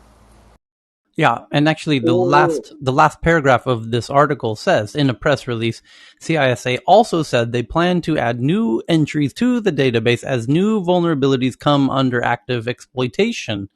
An RSS feed was provided for this purpose. That's genius. To allow IT and security teams to keep an eye on new entries to the database, meaning you don't have to keep checking the database every day. We will push it to you when we add new things to it. You will get a notification. That's brilliant. Hey Tyler, Yeah. let me clarify something out. The NSA, CIA, these organizations are not allowed to share this information. That's why you need a third party to provide this information to the public. This information remains classified for them, so that's why there is an entity in between the public and that kind of information, because it can't come directly from the NSA to people. That's why. Mm-hmm. Yeah, because the NSA did try to consult for companies, private companies in the U.S., coordinating and helping them increase their cyber defenses. And there were many roadblocks, most legislative, in trying to disclose some of these vulnerabilities. That's an excellent point. Thank So you. And Tyler, I do yeah, have my daughter with me in the car, so if everybody can please, okay, raise their filters to sure. PG-13. Earmuffs, we got you. Thank you. So yeah, just I'll avoid all the New York Times articles just as a precaution. The next one is U.S. sanction. The United States sanctions 4 companies, including NSO Group, the maker of Pegasus, that sell spyware or hacking tools, adding them to a list of entities engaging in quote unquote malicious cyber activities. Oh, this should be fun. The U.S. government has sanctioned today 4 companies that develop and sell spyware and other hacking tools. The U.S. Department of Commerce announced today the 4 companies include Israel's NSO Group and Cinderu, Russian security firm Positive Technologies, and Singapore-based computer security initiative consultancy. Boy, talk about trying to come up with the most Microsoft Windows 95 boring. That's like naming your dirty files folder, like taxes or something. Computer Security Initiative Consultancy. Yeah, what a great name to try. It's like Acme. U.S. officials, and what's interesting about this is by making this very strong move, this makes it illegal for America and its allies, more importantly, it's at their allies, to using Pegasus and Cinderu, which are these 2 Israeli companies that have 0-day exploits in precisely like the last headline, where we were saying, well, WTF, what about Pegasus? What about Cinderu's another? They're both Israeli, coincidentally. Although not surprisingly, because the Israelis are at the top of the kind of cybersecurity pyramid. So the U.S., putting these on a sanctions list, much like they did with Huawei, makes it very difficult for America or any of its kind of trading partners to use those apps. U.S. officials said the 4 companies engaged in quote-unquote activities that are contrary to the national security or foreign policy interests of the United States. Commerce officials said the NSO Group and Cinderu, quote-unquote, developed and supplied spyware to foreign governments that use these tools to maliciously target government officials, journalists, business people, activists, academics, and embassy workers. The U.S. said these tools were abused by foreign governments to conduct transnational repression of dissidents, journalists, and activists outside of those governments' sovereign borders. Similarly, Positive Technologies and CSIC were accused of creating and selling cyber tools that were later used to hack individuals and organizations worldwide. The 4 companies, including their aliases, were added to a list of entities engaging in malicious cyber activities that is currently maintained by the Commerce Department. Here's a quote. First it says Commerce officials said that all applicants should expect a presumption of denial when applying for this license. U.S. companies and agencies must obtain a special license before buying, exporting, or transferring any cyber tools developed by the 4 companies. And they should have a presumption of denial when applying for the license. like you can ask, but we're not going to give it to you. Here's the quote. Today's action is a part of the Biden-Harris administration's efforts to put human rights at the center of the U.S. foreign policy, including by working to stem the proliferation of digital tools used for repression. The Department of Commerce said in a press release today announcing the decision. The Department of Commerce did not reveal the finer points and evidence it used to sanction the 4 companies, but for 3 of the 4 sanctioned companies, there's been some public reporting of how their hacking tools have been abused over the past 4 years. For example, the NSO Group developed the Pegasus hacking platform, which the company rents to foreign governments. Pegasus abuses have been very well documented across the years, and there's a link Cinderu was recently exposed in reports by Microsoft and Citizen Lab as the creators of the Devil's Eye Windows spyware. The company's hack-for-hire offerings have been known for years, and the company is also believed to have also developed a solid zero-day exploits for Chrome, meaning your Chrome, Internet Explorer, and Windows, meaning your laptop is completely, utterly owned, and you had no idea. That's what the whole zero-day. That's what zero-day means. Positive Technologies has been accused of having developed and sold exploits to Russian intelligence agencies. The company was already under U.S. Treasury sanctions since April last year. Okay. Just to get some balance to the story, there are places like Battelle Memorial Institute that engage in cyber defense research, and they're always on the heels of these offensive teams because it's very often a red versus blue or offensive versus defensive thing. And so, if anyone here is a little concerned and they want to learn a little bit more, you can always watch the YouTube talks for DEF CON, where some of these consultants and other experts give long, deep talks about these topics. So, just wanted to put that out there. Thanks. What's the fourth company? You've got Positive Technologies, Cinderu, Positive and Technology, NSO. Cinderu, Pegasus, which is NSO Group, and CSIC, which is from Singapore. CSIC stands for Computer Security Initiative Consultancy. You love that name, Tyler. I love that name. It's so catchy, right? Computer Security Initiative Consultancy.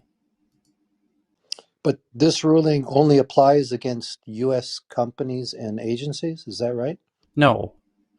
Putting these companies on a U.S. sanctions list means the trading partners of U.S. Are also can get in doo-doo for trading with them or acquiring their services. But you're right, what it's primarily aimed at doing, although American agencies aren't using Cinderu or Pegasus anyways, because it's almost a certitude that America has their own in-house variations of them anyways. But yeah, it does say in the announcement that the Department of Commerce says, where was it? About, here it is. U.S. companies and agencies must obtain a special license from the Commerce Department before exporting or transferring any cyber tools developed by the four companies. Commerce officials said that all applicants should expect a presumption of denial when applying for the license. Okay. The next one is a joint probe by Australia and the UK's Information Commissioners finds Clearview AI collected data on 3 billion plus people by indiscriminately scraping info from the web. Yeah, we knew that. We could have told you that. In fact, Clearview themselves would have told you that. They say it publicly all the time, that they have a massive database of billions of people that they've indiscriminately scraped from the web. And that's fantastic that you guys, the Australia and the UK information commissioners, did a joint probe to find out what was already publicly very well known. What's But did you see the article, Tyler, that said that Facebook has just taken down its tool that scraped? Francine, You talked. We covered that. we went from the start, which was an hour and 20 minutes ago, until 20 minutes ago. We spent exactly an hour on singularly that topic. Oh, I'm so sorry. It's all right. But what interested me was that they'd been doing it since 2010. Yeah, That's a long time. it is. I have an interesting additional context to add from our regular visitor, Charles Johnson, who may or may not be listening remotely on this topic. I pinged him. We chat very commonly on email and other apps. So I said, while we were chatting about it, I said, hey, talking about the Facebook facial recognition headline. And his initial response was pretty despondent about Dear Chris. And meaning Chris Jung. And I said, amen to that. Yeah. And so he says, so about Facebook, he says, somebody else, a lot of journalists wrote pieces about the Facebook article that our friend Francine's asking about. For example, Wired, Gizmodo, EFF, BBC, Reuters, to name just a few, New York Times. And so some journalists reached out to Charles for a comment because Charles is a co-founder of Clearview AI, which is a very big facial recognition company in the US, probably the biggest. And he's already given comments to those journalists. So he copy and pasted to me what he said to them. He says, when you can't compete with Clearview, you don't compete with Clearview. Facebook is trying to buy cheap grace by running away from an industry when they were never in contention. To build very good facial recognition products, you have to love people and want them safe rather than enslave or exploit them. Should you, for whatever reason, be a reputational prisoner of Facebook, it's time to turn states evidence. We may yet have a truth and reconciliation on Facebook's dastardly behavior, but to be eligible for leniency, it helps to be truthful so as to be reconciled. Having helped many wayward souls, I'd be happy to show you that there is life after Zuck. And then on the Australian article that we're reading right now, about how the Australian and the UK Joint Commission finds that Clearview collected data on 3 billion people by indiscriminately scraping from the web, he says, the recent decision by the Australian Privacy Commissioner against Clearview AI, because they're not only did they do this joint probe, they're also now saying that Clearview has breached Australia's privacy, and they've ordered that the data be destroyed. Although Australia admits they're unsure about the extraterritorial nature of the order, because you can't force a company in another country to do something when they're not even really doing business in your country. They took data that's related to citizens from your country, but they didn't even get that data from Australia. They got it from Facebook, an American company. So it's an American company who took data from an American company, which happens to be data about Australian citizens, and you're ordering them to stop. Well, they're going to say, who the hell are you? You got nothing to do with this. This ain't your data. And they'll argue, well, it is. It's our citizens' data. And they'll be like, not according to Facebook's terms of service, it's not.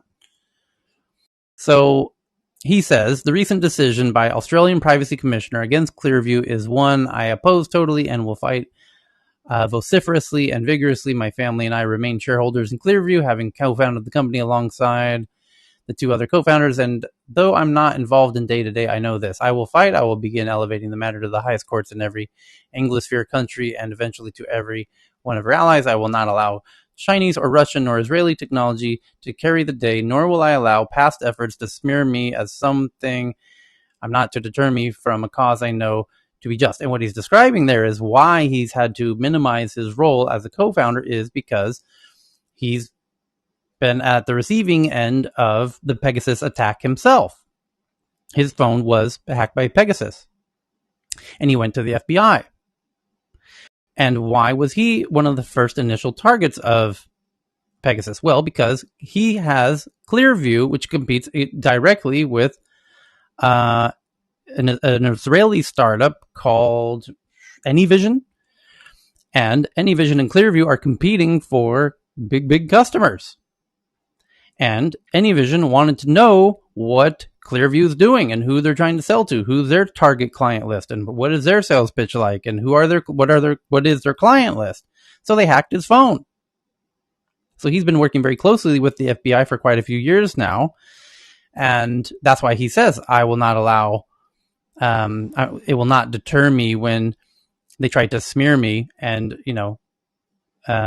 create all kinds of interesting difficulties. Anyway, then he says, Mark was never really in contention for a facial recognition system. And then he says, is anyone collecting monies for Chris's children? Well, on that subject, I'm not collecting money for Chris's children per se, but I'm doing a free airdrop of Karma Coin for anyone who wants one. And I put a link in the Twitter direct message back channel. And there's an off chance that Karma Coin will appreciate to the point where it is useful to Chris's children. But I was mainly trying to make the statement that karma, Chris really almost invented karma. And I believe that the karma coin, we should all have one just as a symbol of his memory. So I'm giving him out. Very cool. I would suggest a GoFundMe page. Yeah, we're definitely going to do that or something incredibly similar to that. So please stay tuned. We're debating that internally, and my own sense on it is that it'd be a GoFundMe that we then should, before we even do it, be very transparent about the intent of the outcome, because the idea is that what our assumption, and the reason that we're not taking action immediately is because we want to confirm our assumption that the money isn't needed immediately, that it be ideally utilized for the betterment of the kids, which we know he cared so much about, and hopefully try and create something that can mature over time for them to use as they get older, and perhaps something like That's what I meant to have happen with the right, karma coin. But there's no precisely, guarantees. There's no guarantees on anything. I think we should wait until Regina yeah, gets the autopsy results yeah, and takes a little stock of where she is. right, I Because agree, she said she'd reach out to us. yep, exactly right. So, but I appreciate Charles asking the question, and, Yeah, and I many was other. going to say, Tyler, it just shows like a lot of people have different views, differing views on Charles. Charles is a super guy, and like all of us, he's fallible, but I love the way this team have come together. Yeah, and a lot of people, no doubt, are asking that question, and we're all going to try and work together to do the best we can to address that important question. But no doubt, And something. the other thing is, next week, not this week, but the following, a week from Thursday, I'm going to do a room on entrepreneurship and health, and early death, because it's very much more common than we ever know. And I'd like to encourage a discussion about what you sacrifice when you become an entrepreneur and how to maybe avoid some of that. Thank I you, love Dr. that, Dr. Francine. Is it Francine. under the Karma Club? Yes, it'll be the November 18th Karma Club. Okay, please follow Dr. Francine. I think you will be able to see it in her profile. And by the way, Dave, did you mention Charles just now? It's not Charles, it's Chris. Yeah, but I mean, Tyler is talking about a message from Charles, and he also mentioned it to me. He's pretty, like all of us, he's very thoughtful about Chris and is thoughtful about his family. So I'm just, differing people have come up to me and said different things about Charles, but I'm just basically standing over his character to say he's an Yeah, excellent guy and thoughtful Oh, about for sure. many of us, and I'm just like putting a marker down on that. valid And point. Oh I've had yeah, he's not disagreements with he's Charles, not but I just his agree with soul. that.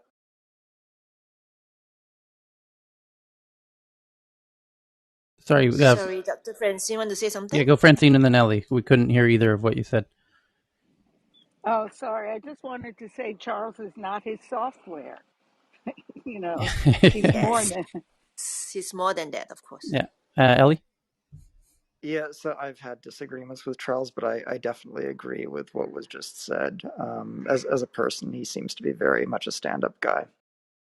Okay, so the next one is that Google News will return to Spain early next year, following a change to Spain's copyright laws that will let Google negotiate fees with individual publishers.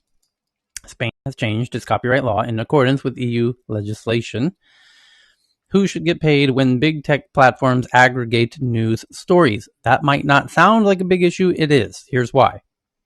Because in today, when you're reading about news, Google has, when you open the Google app on your smartphone, tell me if I'm wrong.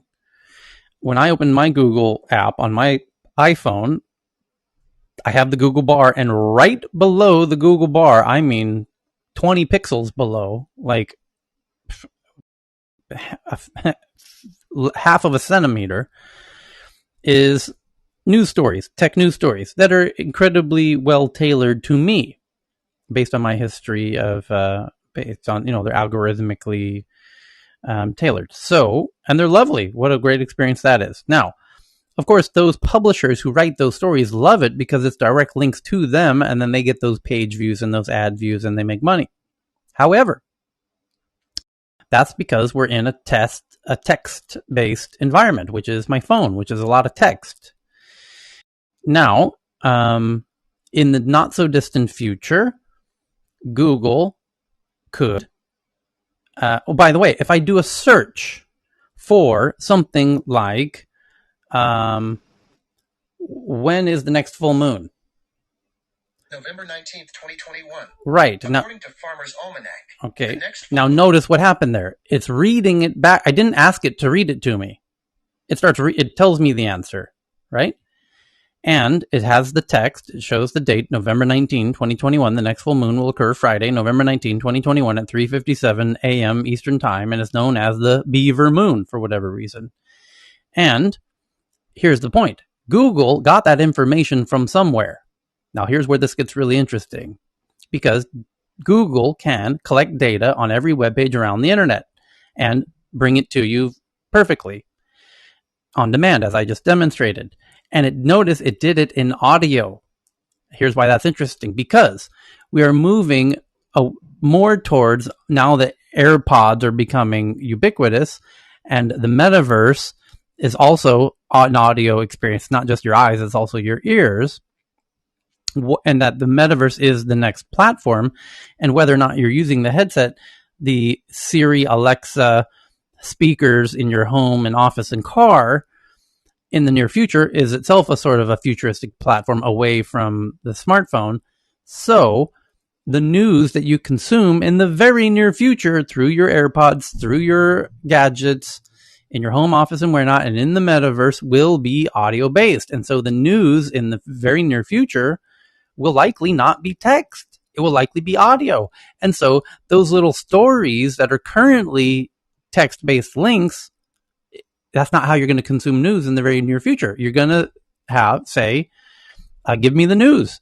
Just like you do today with Spotify. You say, hey, Spotify, play me some jazz. And it plays you jazz. And then you're going to say, give me the news. And it's going to say, okay, great. Well, here's the news that's most relevant to you.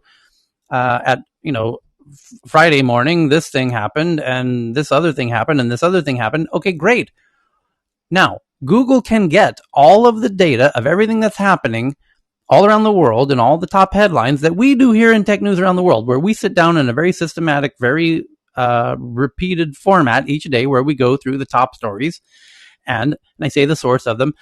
Google's algorithms can do exactly what we're doing, but instead of adding all of the additional juicy cultural, professional context, which is really our bread and butter, their algorithms will take the 10 different publishers who all covered what was the top story today. The top story today was Facebook plans to shut down the facial recognition system. And that was covered by Wired, Gizmodo, BBC, Reuters, and 10 other outlets. Google can read all 10 of those articles and summarize them very nicely. So when I say, hey, Google, give me the news, they'll say, oh, you probably want to know about, so Facebook's is shutting down facial recognition, and here's what you really need to know about it. The technology exists today to do that right now. It's called GPT-3. GPT-4 is right on the horizon. It will become even exponentially even better at doing what is already sufficient that it could do. That technologies exist today. What I'm describing, we just, as of yet, haven't really seen it. But so the point of this article, going back to the headline for a second, where Google News is returning to Spain, where they previously had to leave because it's debated, should Google have to pay publishers, and the relationship between Google and publishers. And here's the problem. The publishers are the content. Google is the platform that has the users. The users are going to Google. The users are not going directly to the news publishers anymore. Just like the users are going to Netflix. They're not going directly to the studios anymore. You used to go to the studios. You used to go to them when you went to the movie theaters. And when you went to the movie So theater, Google is the distribution correct. network. Correct. And we saw in the case of Netflix and Hulu and Disney Plus that the platform wins every time, and that the content creator, aka the movie studio, loses because whoever owns the eyeballs and wins. And Google owns the eyeballs, not the news publishers. So Google's got the full on seat of control in this futuristic scenario, especially it already does in text. And it's going to be 1,000 times more so when we switch over to audio, where they don't even need to tell you where they got the text from because it's coming to you in pure audio form. They can have total plausible deniability that they make their own regurgitation of the New York Times to obfuscate the source, which they can do today if they want. Do they then become the source though? So if it's misrepresented or if somebody Well, records a clip, the news journalists are currently doing this to each other now. Tyler, just as Yes, my view, a point of clarification, Netflix is actually a studio. So really, what yes, they displaced is that you don't go to the movie theater. So the point of distribution what got replaced, which was the cinema. So in the case of newspapers, really what got replaced was the newsstand and the paper boy, because now everything's on the internet. That's the distribution point. So you don't need, the distribution point really changed. I yeah, mean, just like it did in movies, yeah. yep. So this article says, who should get paid when big tech platforms aggregate news stories? This was one of the questions that prompted Google to shut down Google News in Spain in 2014 after the country decided the US tech giant should cough up a monthly fee to Spanish papers. Today, though, Google's announced that Google News will return to Spain early next year after the country overhauled its online copyright laws in line with EU regulations. The big difference from Google's point of view is that it no longer has to pay a fee to Spain's entire media industry and can instead negotiate fees with individual publishers. Some may want to charge Google for sharing stories in Google News. Okay, and Google may pay them or exclude them depending on its preference. Other outlets will no doubt waive these fees. By the way, Google makes fucking nothing from this. They would happily be like, go fuck yourself. Sorry, we have to stop. Sorry to whoever has the. I'm sorry for whoever's driving with the child. Back to Ding, ding, back ding, to ding. Sorry. So, NC 18.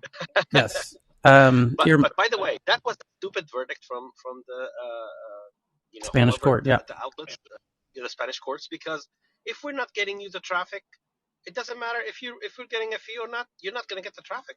It's like, Right. I don't know why would they Right. even think about that. Totally. We Well, you saw essentially, Well, that's why they had to course correct. right, and we saw well, this I think precisely with recently 6 months ago with Facebook in Australia, where Australia decided, Facebook now has to pay the Australian publishers every time a Facebook user shares a news story inside of Facebook, and Facebook's like, oh really? Turned it off. Boop boop boop. No links to any Australian publishers are now accepted in Facebook, and then the No, publishers were no, like, no. Australia's two different things. I think I maybe we're know, but my point okay. is telling these platforms that they have to pay for the news on their platforms. They're going to be like, hey, we make no money from that. We really could care less about that.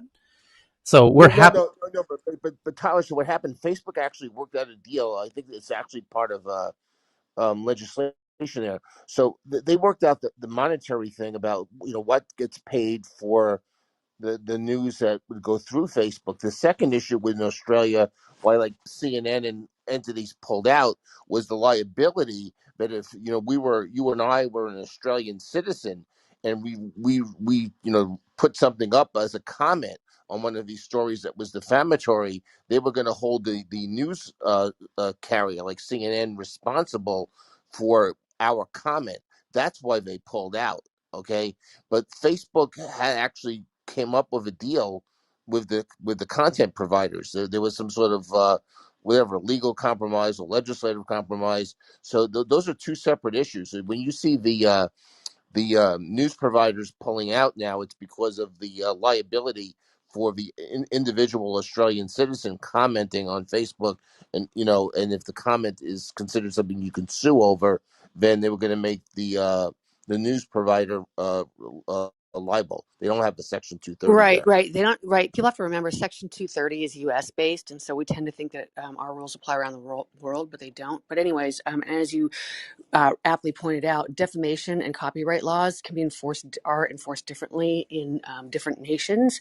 And so there's different liability that attaches as to who said it, like the steps and the criteria. And I forget the differences, but as Evan pointed out, that's a big difference for people and Yeah, platforms.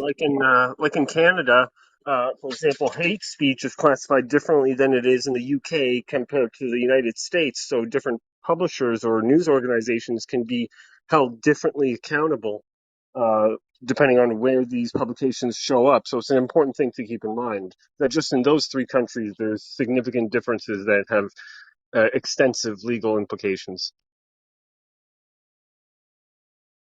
It points out in the bottom of this article, it says, it's far from the only attempt by countries to give more power to their ailing but vital news industries. In 2020, Google announced new payments to publishers in Germany, Australia, and Brazil, and earlier this year signed a similar deal with French papers, also in response to the EU copyright directive. Such agreements will no doubt continue to be passed and then superseded as the news industry changes and evolves. And it asks the very interesting question. Google says it will be working in coming months with publishers to reach agreements which cover their rights under the new law, but just try to guess which side of the bargaining table will have the upper hand. Will it be the lone newspaper outlets struggling against plummeting revenues and industry-wide change, or will it be the international megacorp that's one of the most profitable companies in the world? Yeah, it's a really tough question to figure that one out. So, hold on, Tyler, just quickly on that. I mean, you can't really assume that. This has happened before with the image indexing and what's the site? Pinterest. Pinterest was the reason why Google had to remove some of their functionality from their image indexing, like the ability to download yes. it from where you were. Yep. Yelp as well has been on the whole review issue, has been a really strong issue as well.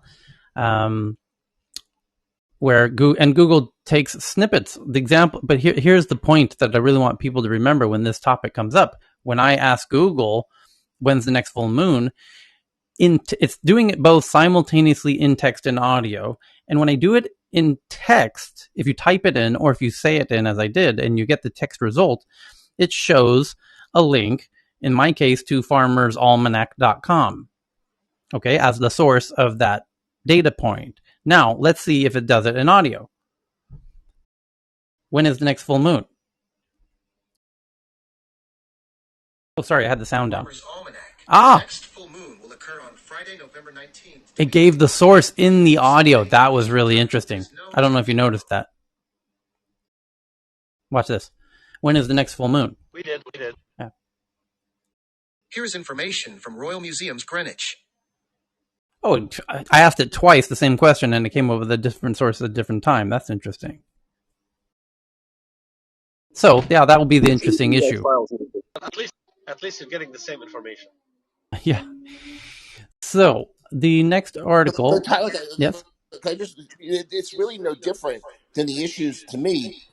All this stuff is no different than the issue of using samples, in music, like when rap stars did it, or and they ultimately had to get compensated because it's their material. It's no different than in the United States anyway. The cable and satellite companies have to pay what's called retransmission fees to the traditional networks like CBS and NBC and ABC because it's their signal, even though they got the spectrum for free from the government, which is a whole other issue. But when you retransmit those signals, for the terrestrial TV, the satellite companies and the cable companies have to pay for that. They have to negotiate that, and when those negotiations fail, sometimes your local news goes dark, on your satellite or cable platform. Okay, because they can't agree on the payment. So if somebody owns the content, they have the right of the content. Then they should have a right to get paid for it. So if you're the New York Times or something, and whether it's Google or Facebook wants to use your content, they should have to pay them for that. And I understand Facebook was paying something for in the United States at one point, not a lot, but they were paying something for this newspaper content that you see show up in Facebook. But it's no different in my view than any of those other situations. It's analogous.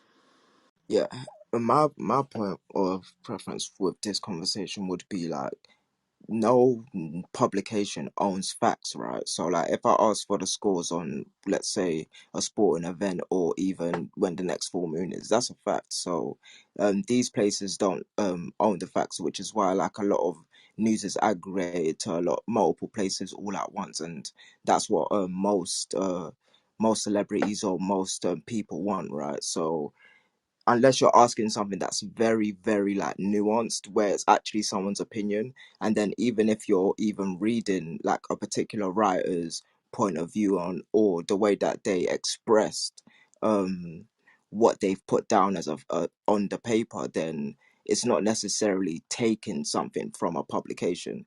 It's just reiterating or regurgitating the same facts that everybody else is doing. So Google wouldn't necessarily need to do that as long as either they got a database of all of these facts that are coming in live, which is pretty easy to do now with like data scrapes and stuff. So it's like I don't necessarily see the major So, point in well, check paying this into out. that. But just a quick point. Go There's ahead, there's Ellie. more than data that matters. There's Yep. reporting, Yep. and being able to have journalists who earn a living Yep. is like something that we shouldn't lose sight. Right. Yeah, But check. but are Yeah, they and gonna no, pay the Andrew, you journalists? don't own the This is the fact, but thing. it's The reading. journalists won't get the money. It would No, be it's the reading the facts publication. from their articles. It's not. Yeah, it didn't go out and like through devices go out and pull its own satellites and read that the moon is going to be full. It's pulling it from a publication, and when you cite a publication, you have to give credit to that publication. So, if, as one of Tyler's things gave credit to that site, that publication, that's fine to reread it and give credit, but you can't just pull it out and read it yourself and claim it's basically Google's claiming it's Uh, content, and but that's the difference yeah, with copyright. yeah, that's definitely different. However, you could probably find out where the next full moon is just by asking somebody, or even like finding it by yourself by knowing what the moon phase shifts are. Okay. So But it's Check it it's not. out. But you doing That's that a is not different, Google reading it to you in the yeah, result. So that's a so different they're problem. totally Yeah. different. what So I'm what? saying is that it can be found out easily. Watch It this. can be, it can be, yeah.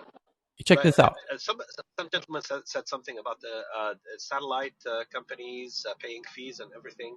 There is a problem there because these companies that are actually broadcasting are doing this for free for anybody who's got like an antenna, and people who are getting it through satellite are actually paying the satellite company to provide them with that access.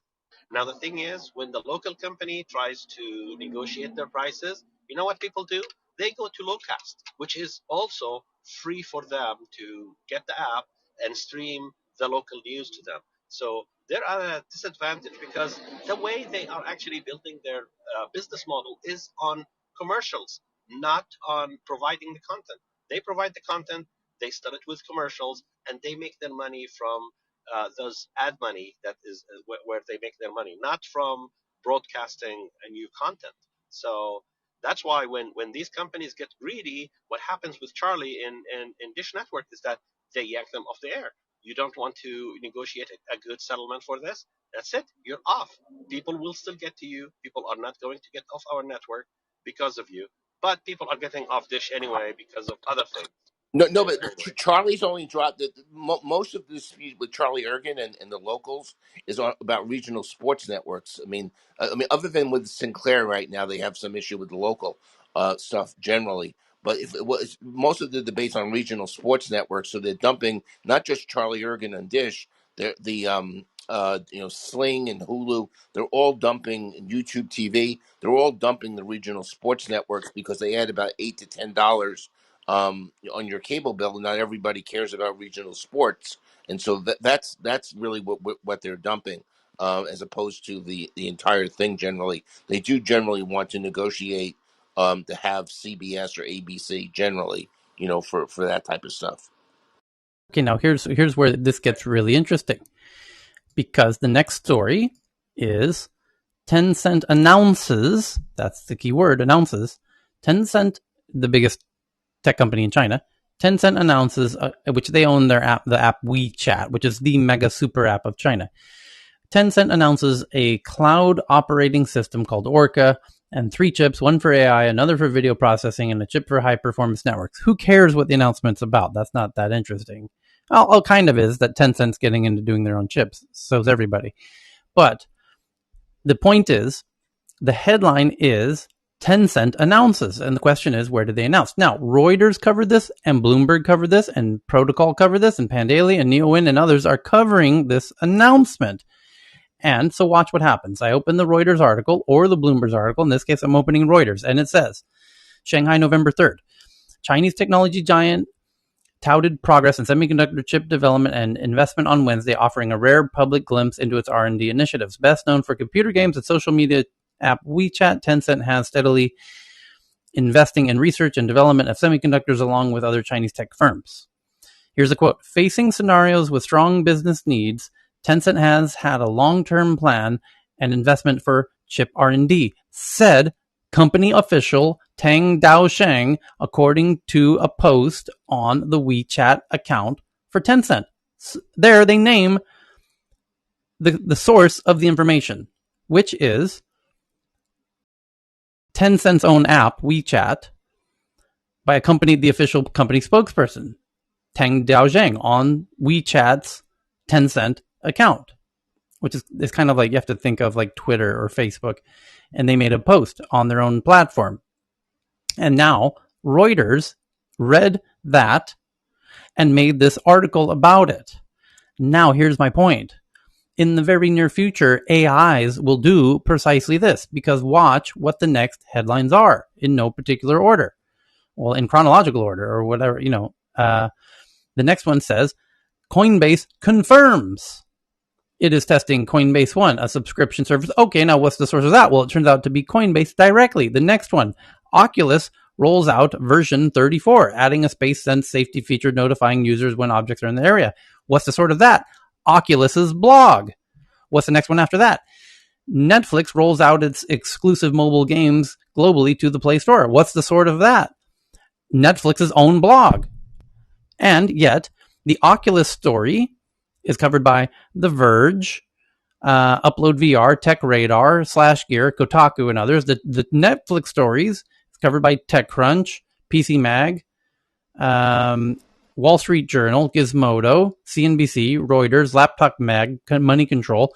You have all of the publications taking the Netflix's announcements from their blog, Oculus's announcements from their blog, WeChat's announcements from their WeChat account, or Tencent, the parent company, Coinbase's announcements from their blog. The last 5 stories were all from tech companies making announcements from them as the source. And then the tech publications regurgitate it for you. My point is that today that's done through humans, and in the very near future, it won't be. And Jean-Francois is a legitimate world-class expert on this issue.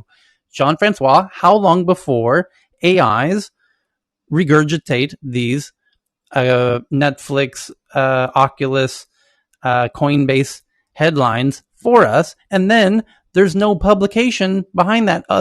Well, the publications could start employing AIs instead of journalists, but so could Google.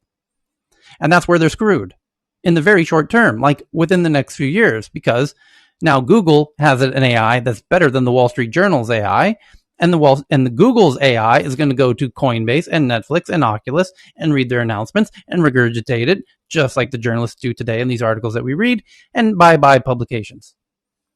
Totally, we're really in there because going so fast already. They're like the way the blog are written is all already, like, you can't know if it's a human or or an AI on many subjects that will go on the introduction level of any subjects. Now, the point that they have to fix to make this happen is they have to refresh, like the data set need to be refreshed and redone every day, every hour to be able to have like some fresh content, because like the problem that will occur now if you're building with GPT-3 those blog, it will have at some point it's not up to date, so it needs to be like up to date faster.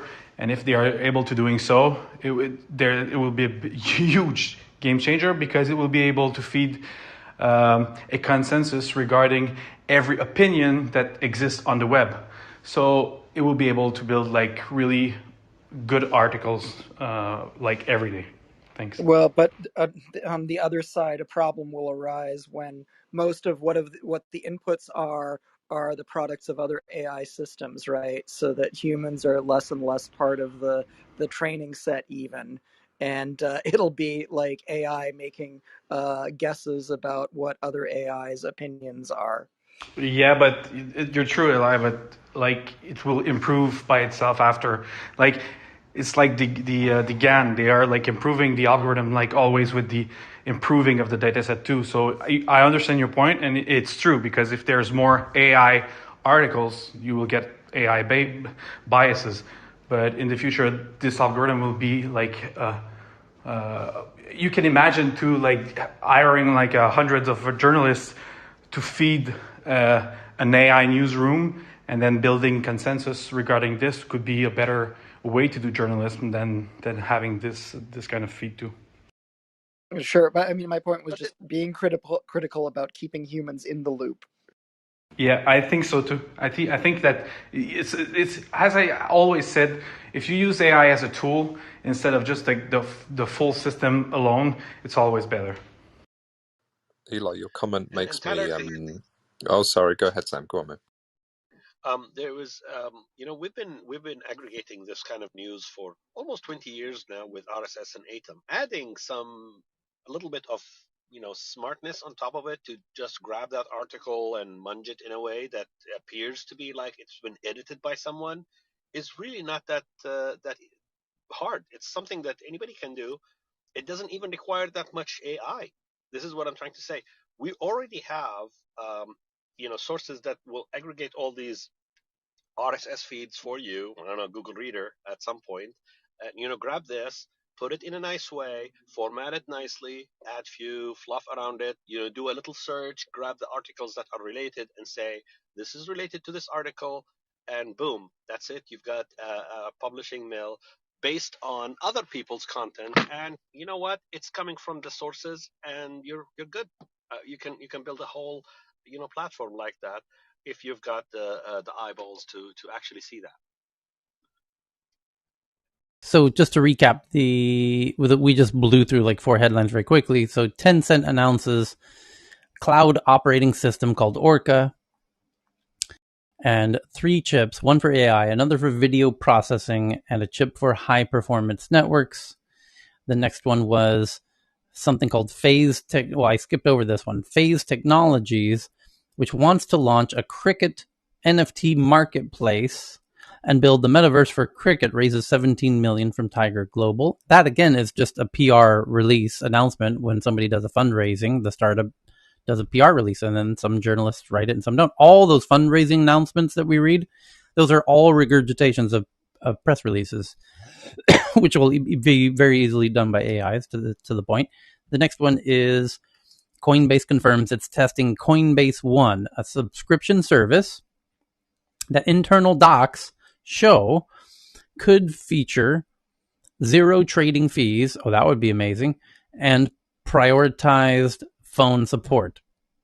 Okay, well, yeah, but you're paying a subscription. But if you're an active trader, that could probably be a great deal. Coinbase testing out new subscription service called Coinbase One. Give users more access to more features such as 0 fee trading. And then we covered Oculus rolls out version 34, adding a Space Sense safety feature notifying users when objects or people or animals intrude on a safe VR space alongside other features. So when you're standing in your living room with this thing over your face, you want to know that your You don't dog, want to kick your dog. right? So that's handy. And then the next one was that Netflix rolls out its exclusive mobile games globally to the Play Store and plans to feature them in the Android app starting this week. So here come the Netflix games. For real, there will be a new tab in Netflix, which is TV, film, video games. And you can spend hours playing video games, and that's a whole new thing for them. To that point, Tyler, that's going to be a big win for They only have families one game. yeah, because this there are no advertisements, there are no in-app purchases. right. It's just a no-brainer for people with children. And so And it's much more eyes on Netflix, much more eyes. They increase their bandwidth a great deal. yeah, so Alexis Ohanian, who was the CEO or co-founder of Reddit, tweeted to say about this headline that it's all about maintaining attention, which means eyeball time on there. Everyone's competing for your eyeballs. So he's right. It's all about maintaining attention, and it's going to get spicy when a generation of gamers expects play to earn as default, which is a whole new category of games where in the NFT space where you can start to monetize your gameplay. That's a very different wide moat to cross if you want to pull someone away. He's right. That as soon as people start getting into, Roblox, the reason why Roblox is so incredibly sticky is because people are making revenue through their engagement, and it's very difficult to pull them away from that. The next one, the I Chinese. see another use case though, Tyler, and Hmm? perhaps I'm wrong. I'm thinking that Netflix will create like an ecosystem. If you recall when Walking Dead came out, they had the after show. Imagine if you had a show such as Squid Game and after show, and then you're able to play the game immediately interactively. That would create an ecosystem for Netflix similar to what Apple's been able to create. And I think that's the direction they're going into. More importantly, they'll be able to monetize with merch as well. Yeah, can you imagine the Squid game on Netflix? Like to play, That would be insane. it would be insane. It would be the biggest game on the planet right now. But isn't that what they're releasing? So they've started with Stranger Things. Yeah, So the point of franchises, the entertainment franchises, they'll have a walled garden in which sort of families can play uninterrupted games that are based around the successful entertainment franchises. right. So I think you'll see all of the content providers look to do this. And you're absolutely right. It is about sort of concentrating focus and eyeballs on Netflix services. But I mean, the point about not having the ads in there means that it's just a no-brainer. I mean, with three children relatively young, I mean, at the moment, the biggest problem for me, when they are allowed to use their phones or their tablets, is all of these predominantly ad supported games, whether that's on Android or from App Store on iOS. They all interrupt, and they're all nagging children to go to other applications. So it gives parents far more control, and you can set up the age limit. So therefore, within Netflix, they'll only be able to, or the Netflix app, they'll only be able to get access to games that are appropriate for their age. Okay, next up from Reuters, Chinese central bank official says that around 140 million people opened wallets for their digital yuan as of October and used it for transactions totaling around $9.7 billion.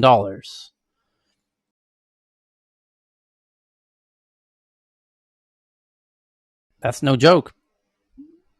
There you. Wait, so can you read that headline again, please? The Yeah, that's Chinese central bank digital currency, known as the digital yuan or digital renminbi, is now used by over 140 million people in China, and they've so far done transactions totaling $9.7 billion.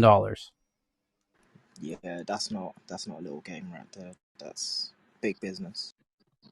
They Yeah, are but they've been talking about this for a very long time, and it's central bank based. It's really not a cryptocurrency. It's just their own It little doesn't need digital to be though, corporation. does Yeah, it? no, that's not It the point. Yeah, Yeah, yeah, it it's doesn't. Yeah, yeah, you're right. Absolutely true. Absolutely, you're absolutely correct. It doesn't need to. what the point is that it mm, would if America rolled out a central bank digital currency, Fed w- coins. would people use it, knowing that the government now has complete view into every purchase or money transaction yeah, that you make?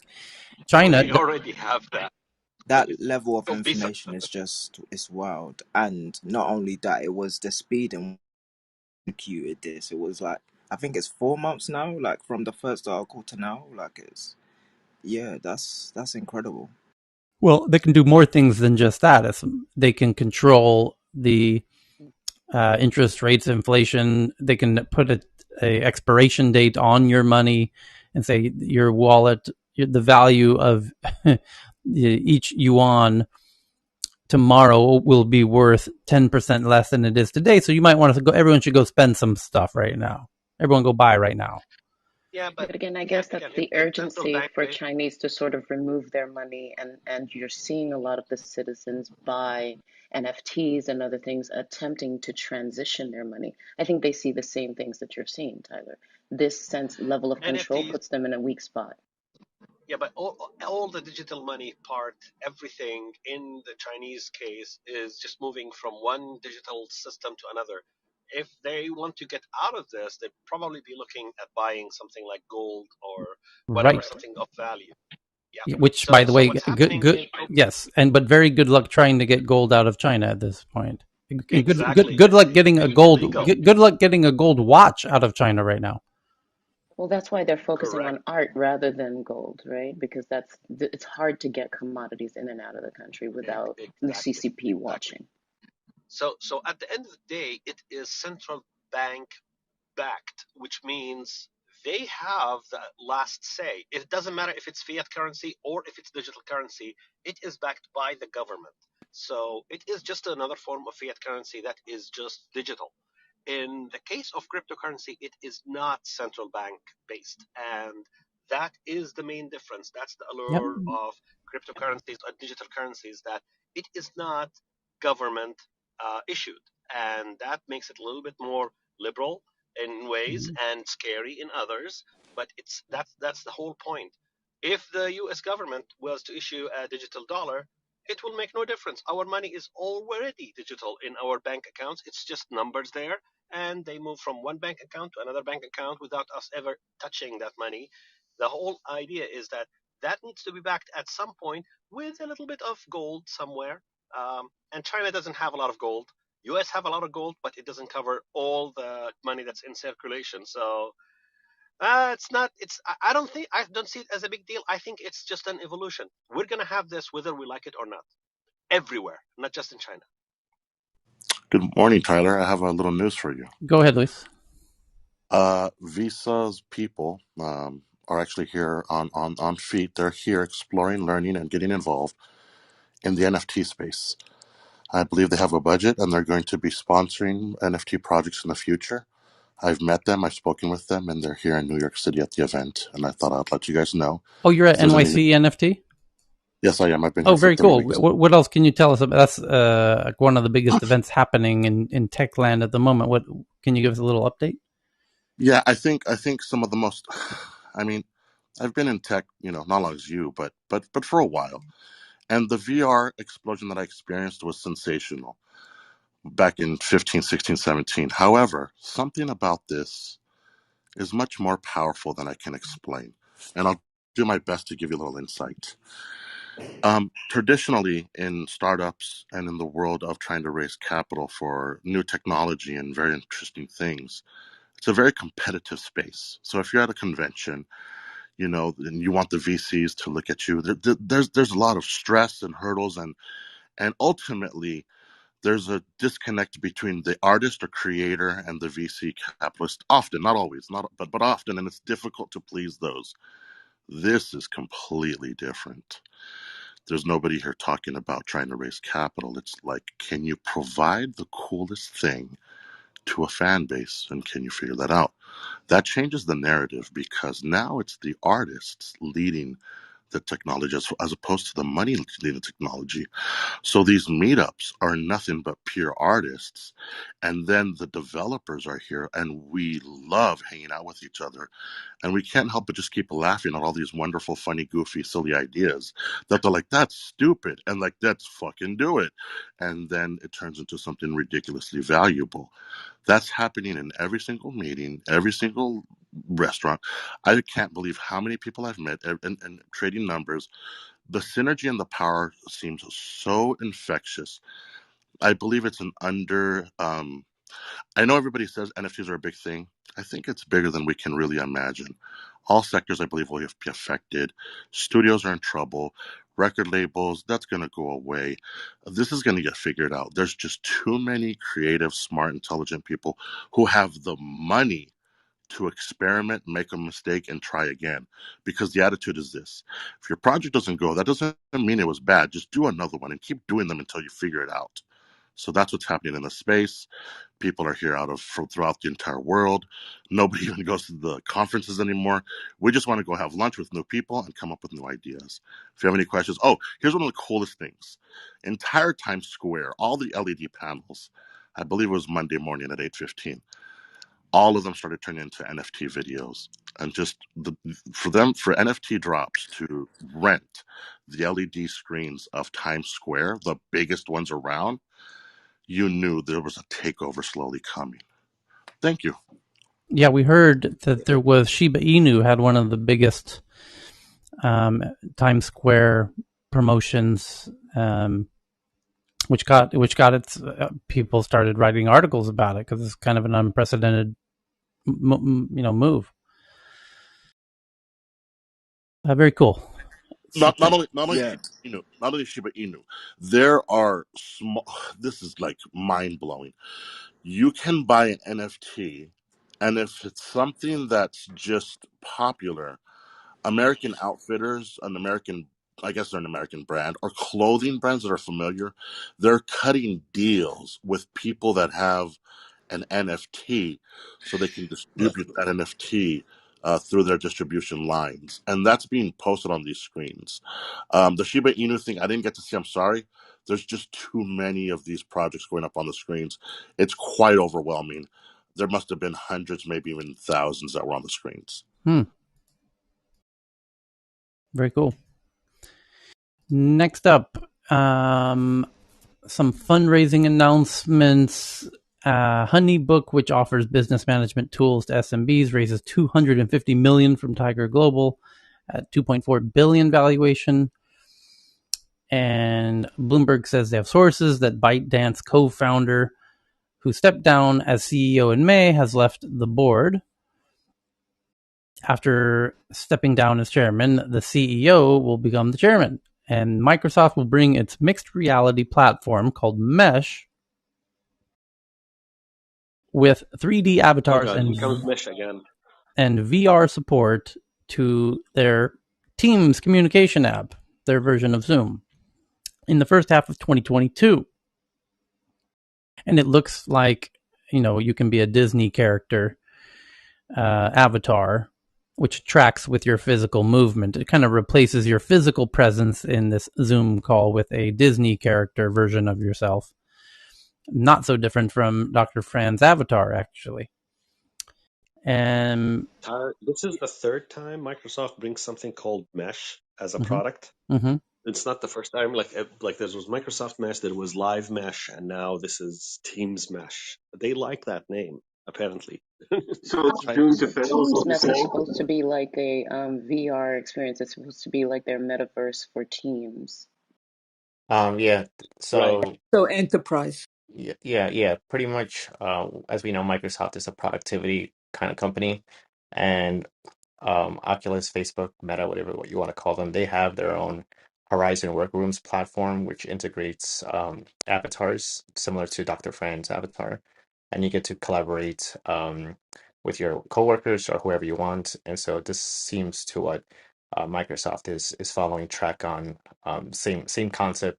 You would have your own avatar, and you would be able to go in teams either virtually or on your desktop and essentially collaborate in a working environment.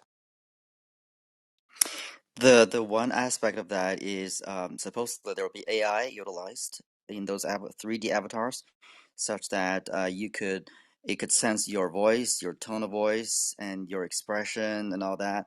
So perhaps your coworkers will see you rolling your eyes or smiling, or et cetera, et cetera. So it'd be more of a lively, more vivid avatar representation of a real person.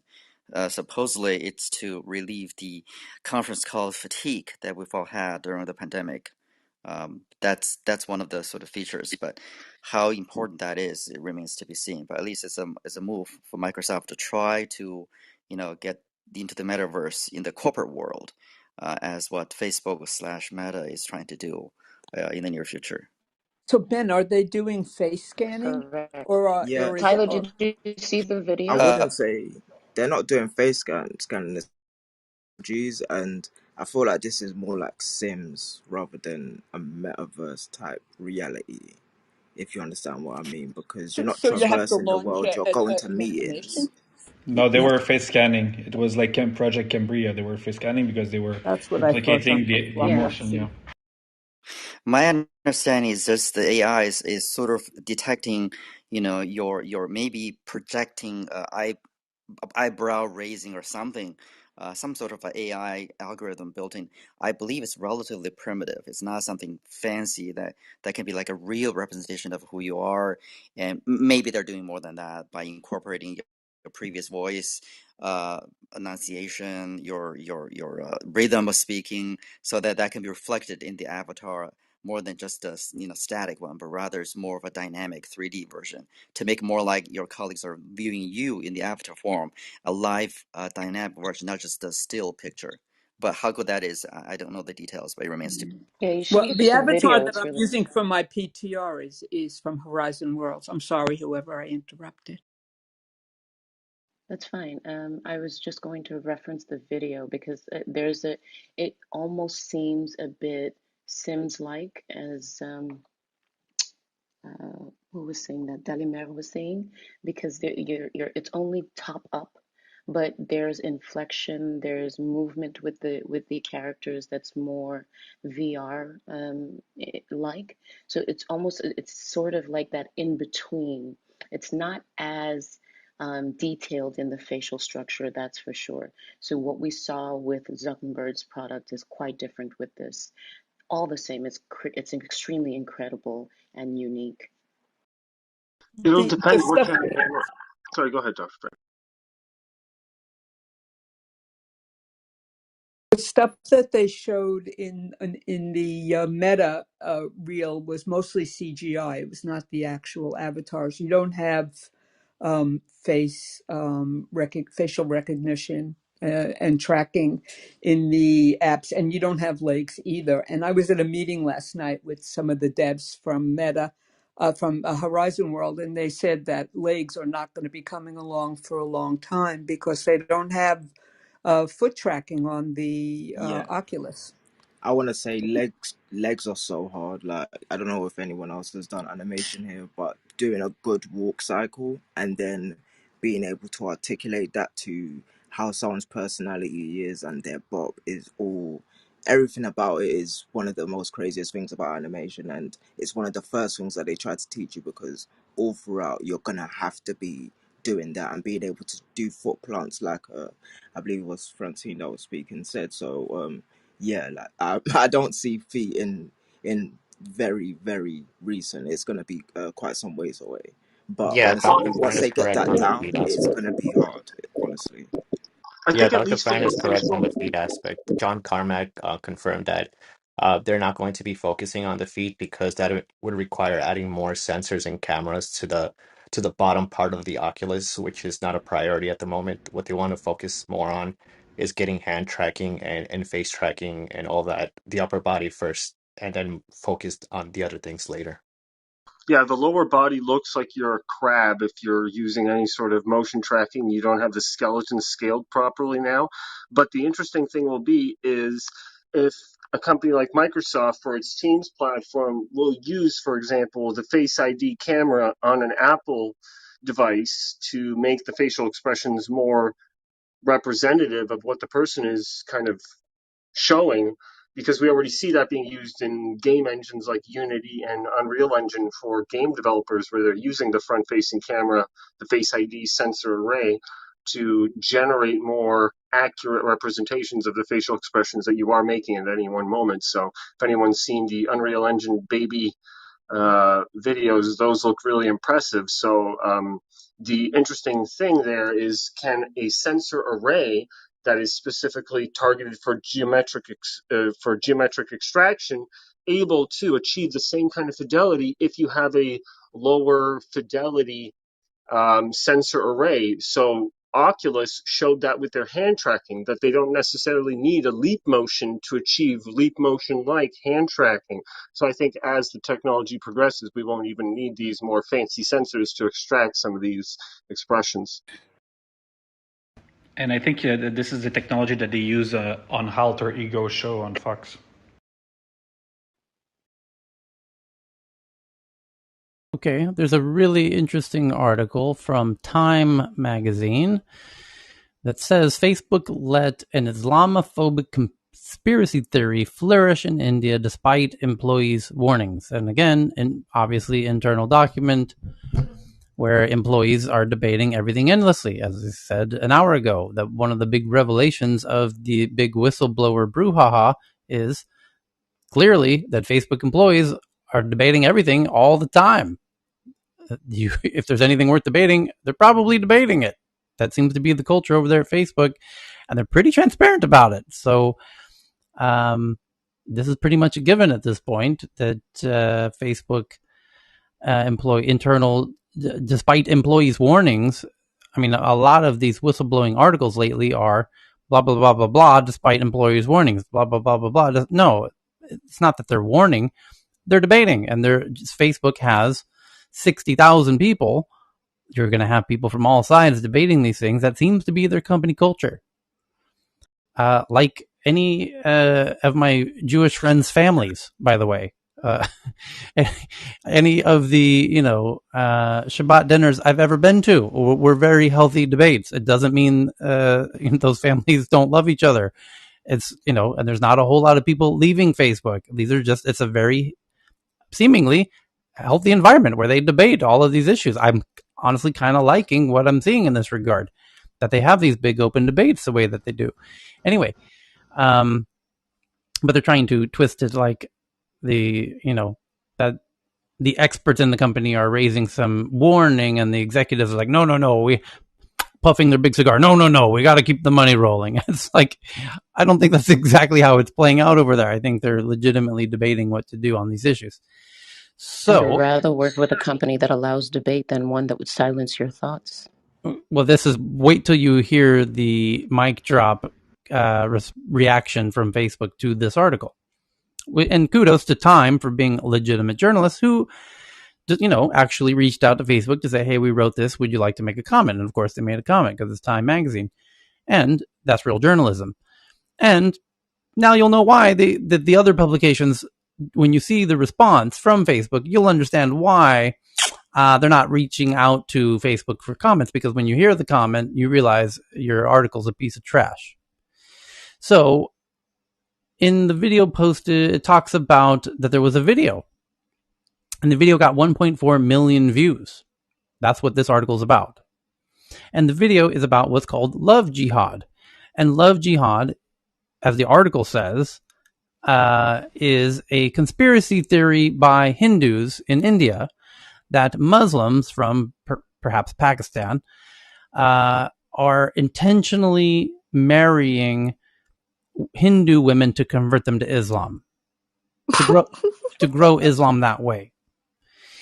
That And happens a So lot. That's interestingly, almost yeah, normal, yeah. honestly. So I can actually kind of give some context here. So this is happening quite a lot in Gujarat and other parts of India, where if you are familiar with some of the unrest, there was a significant, unrest between Hindus and Muslims. So people don't know this, but there are more Muslims that live in India than there are in Pakistan.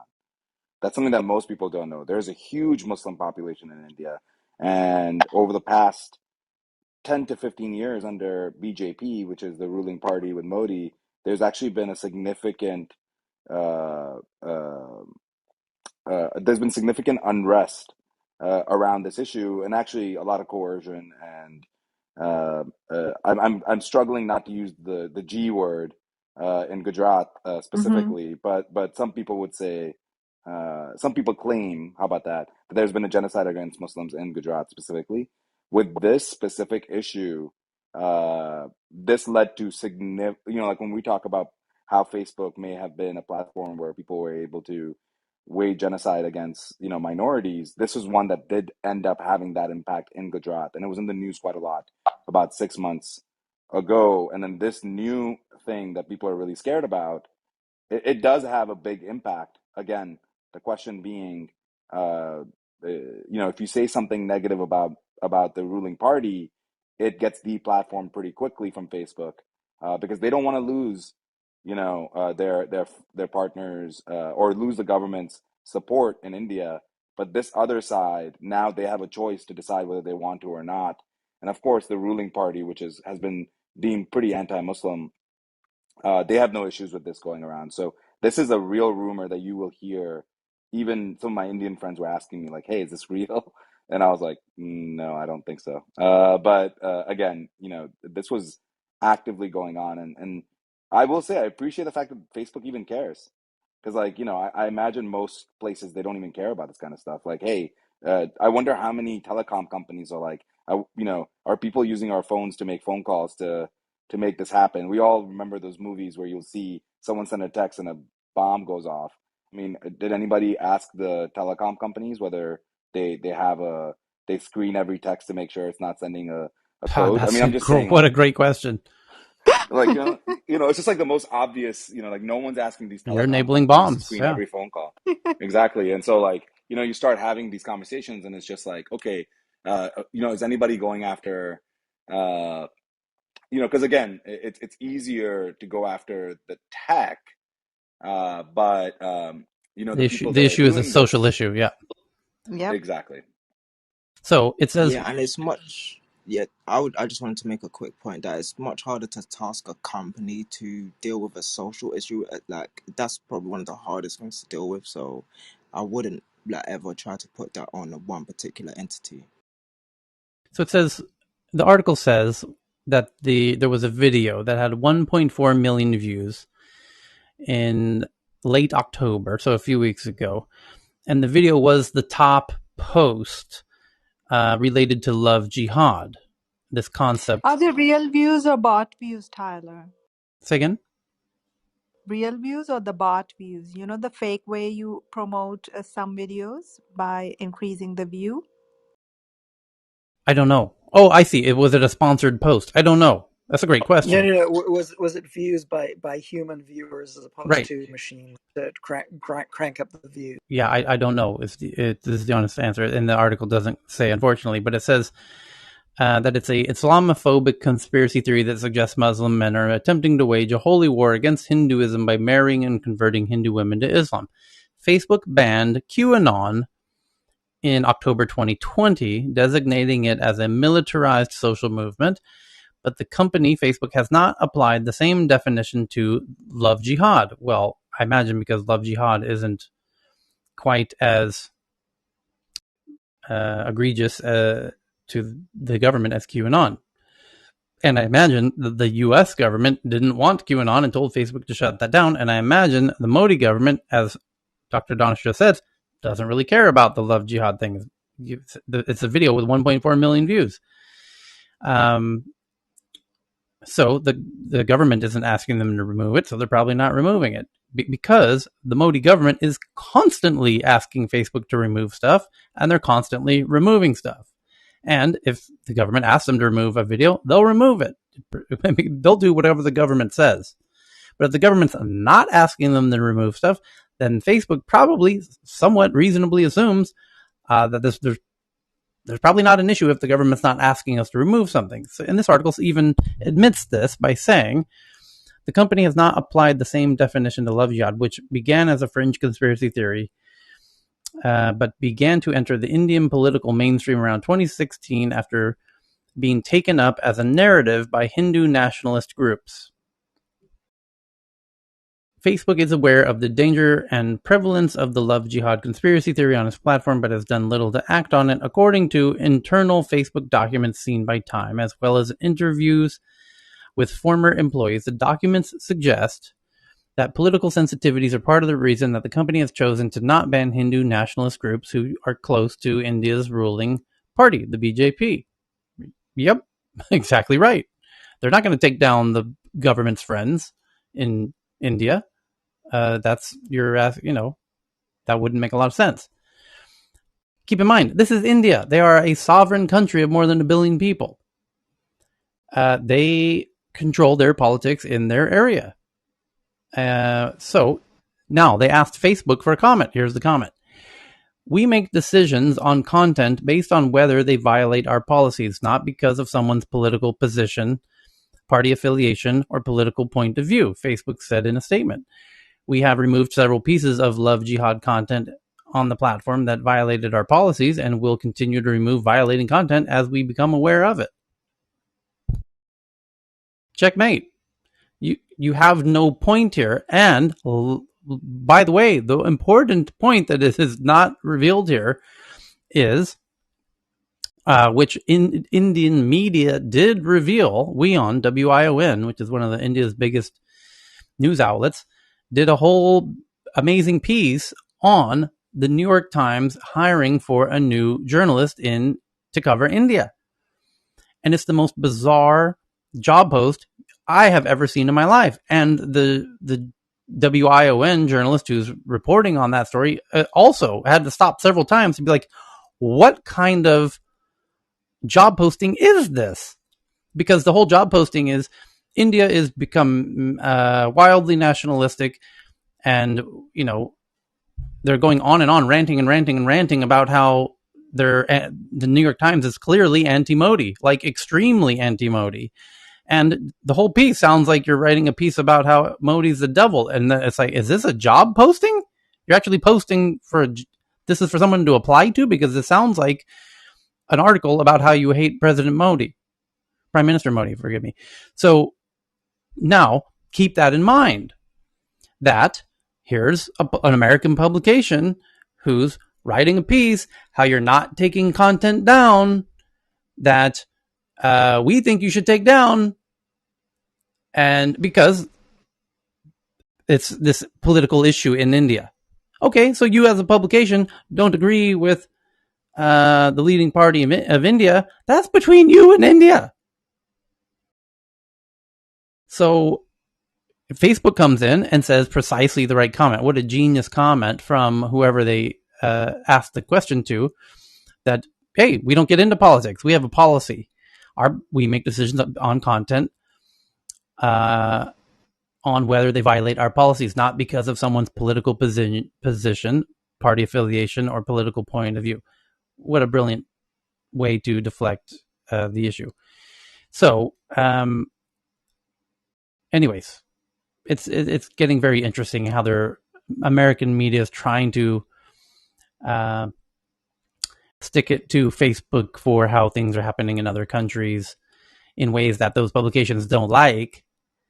Well, take it up with the government. It's interesting how Time says, well, Facebook didn't react to this until after we did the article, and Facebook's response was, there are two ways that we react to things. Either we're made aware or we find it. I mean, what else did you want them to do?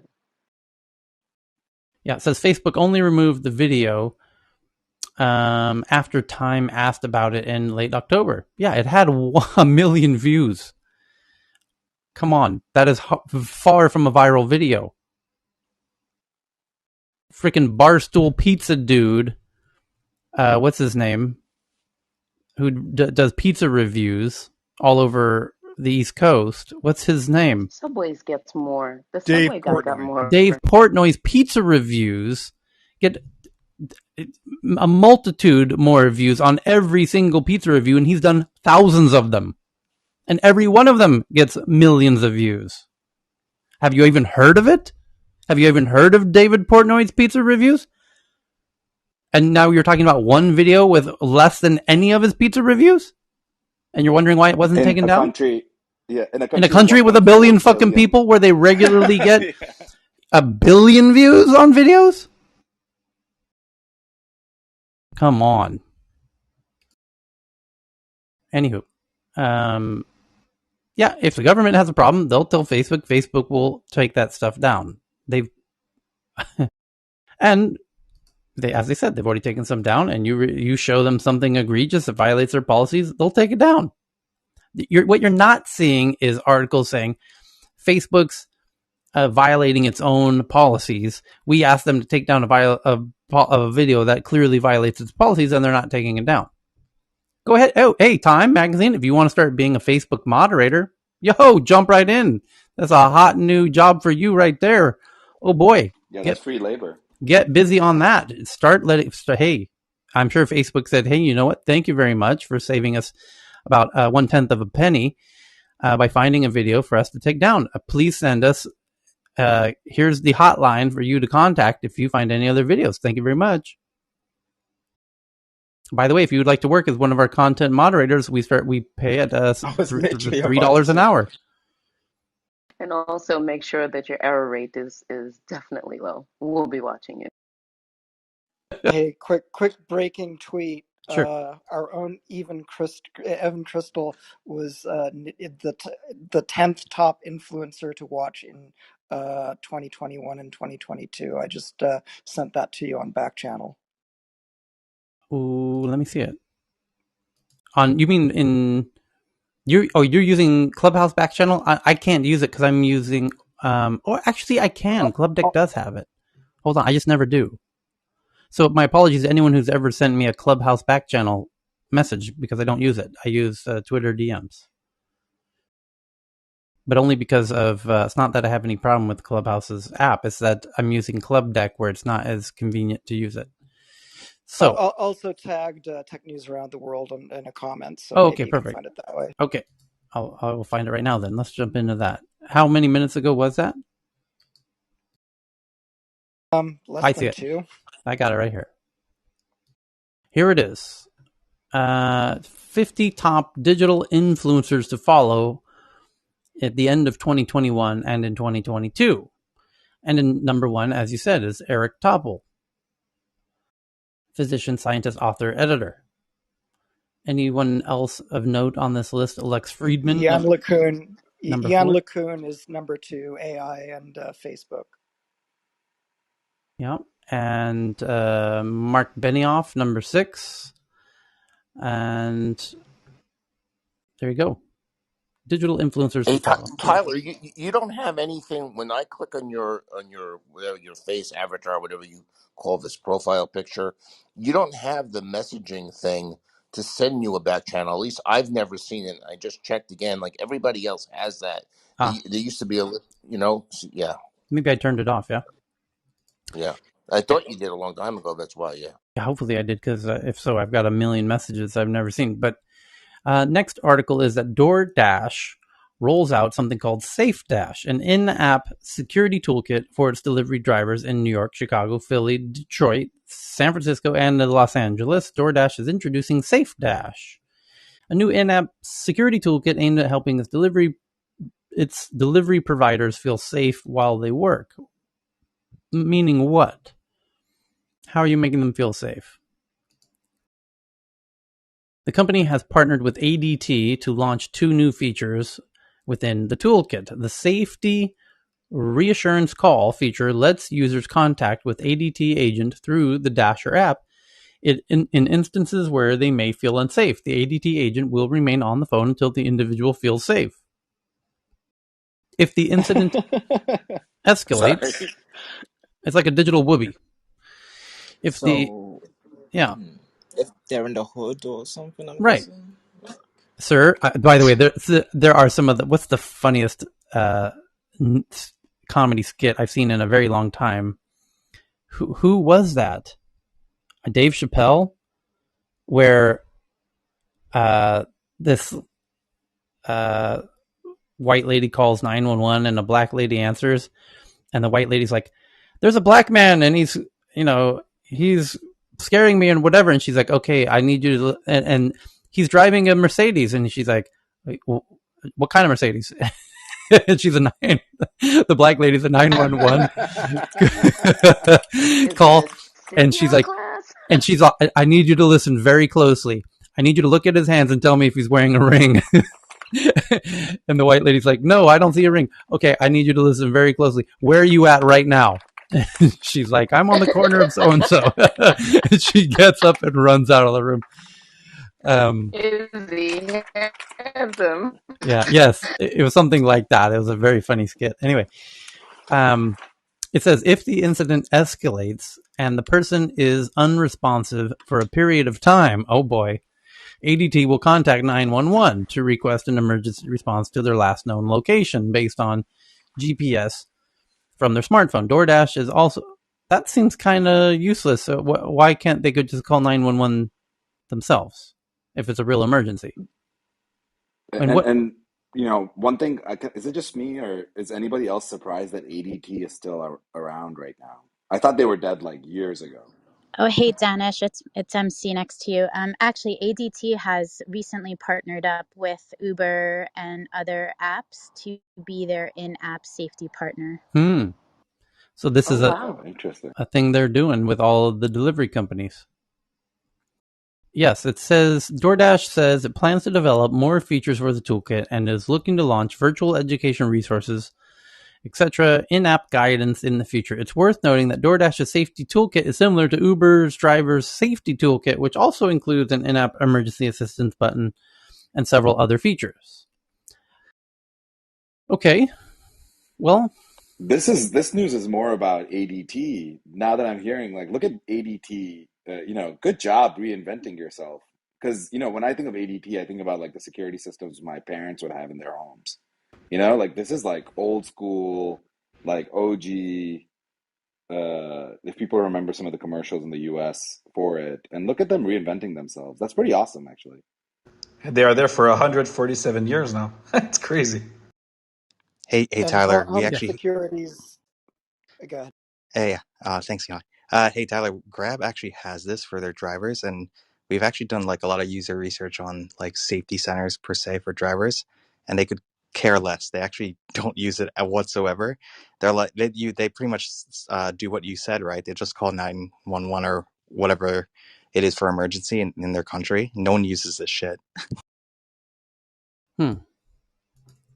cool. Yeah, so I was just gonna say that home security is a trivial thing if you're not in the best area. So they definitely have a business to keep them alive.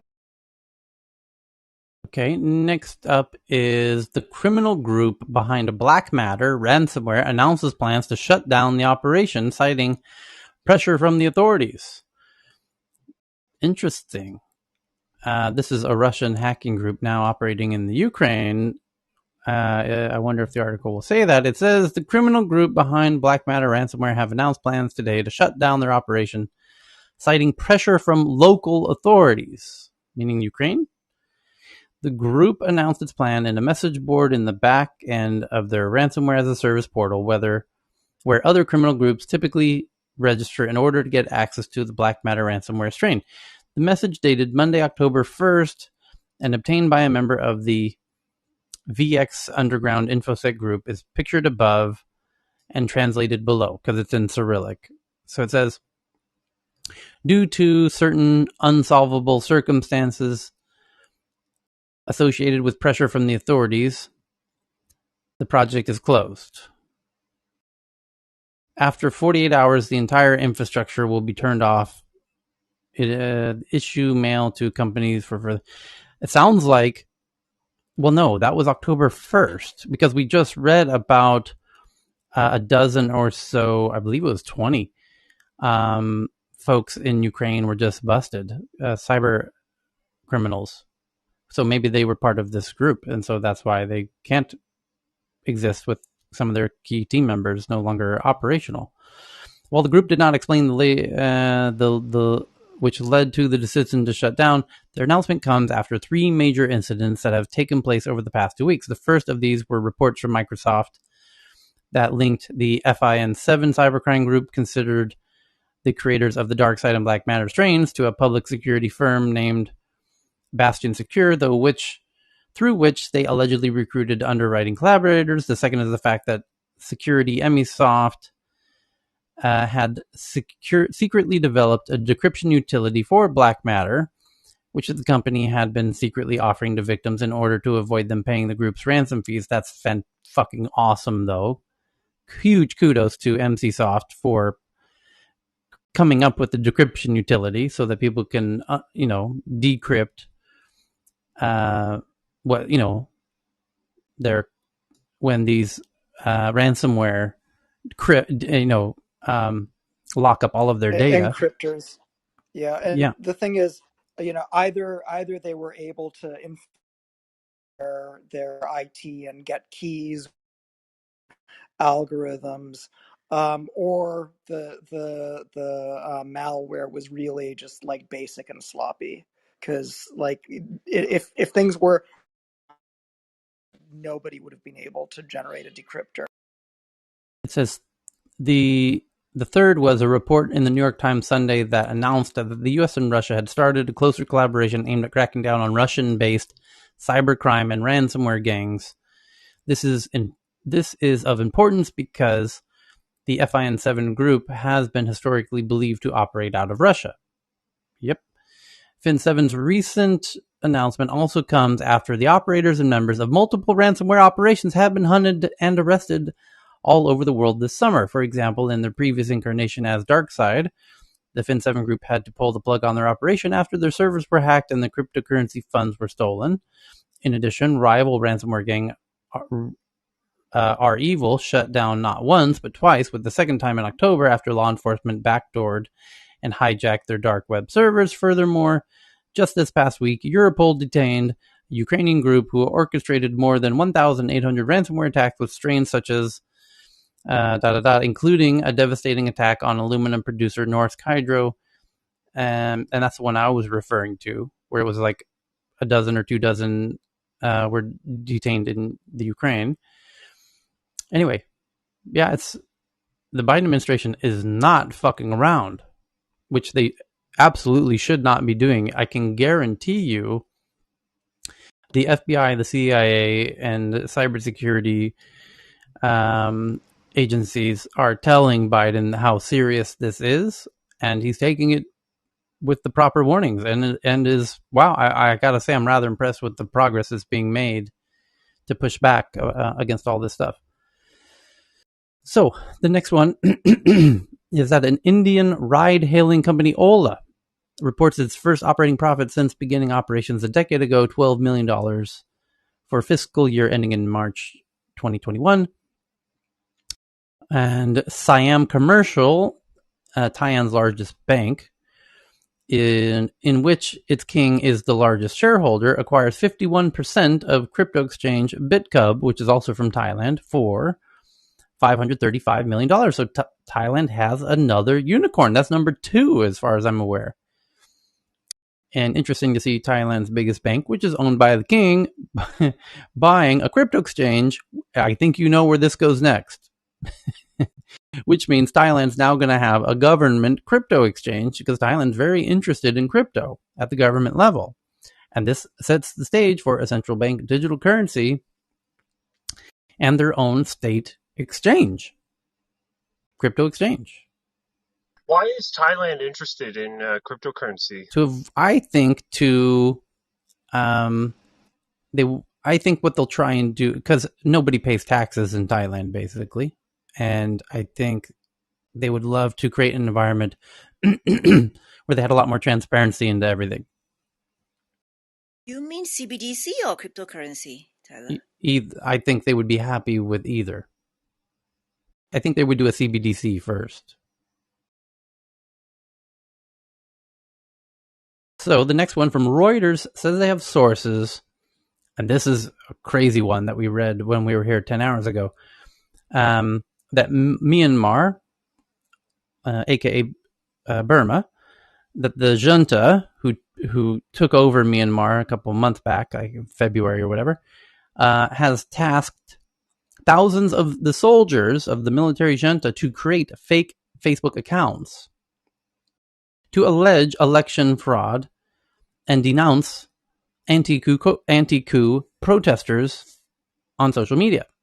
And so essentially what's happening there is the Myanmar junta, the military who did the coup, has been banned from Facebook.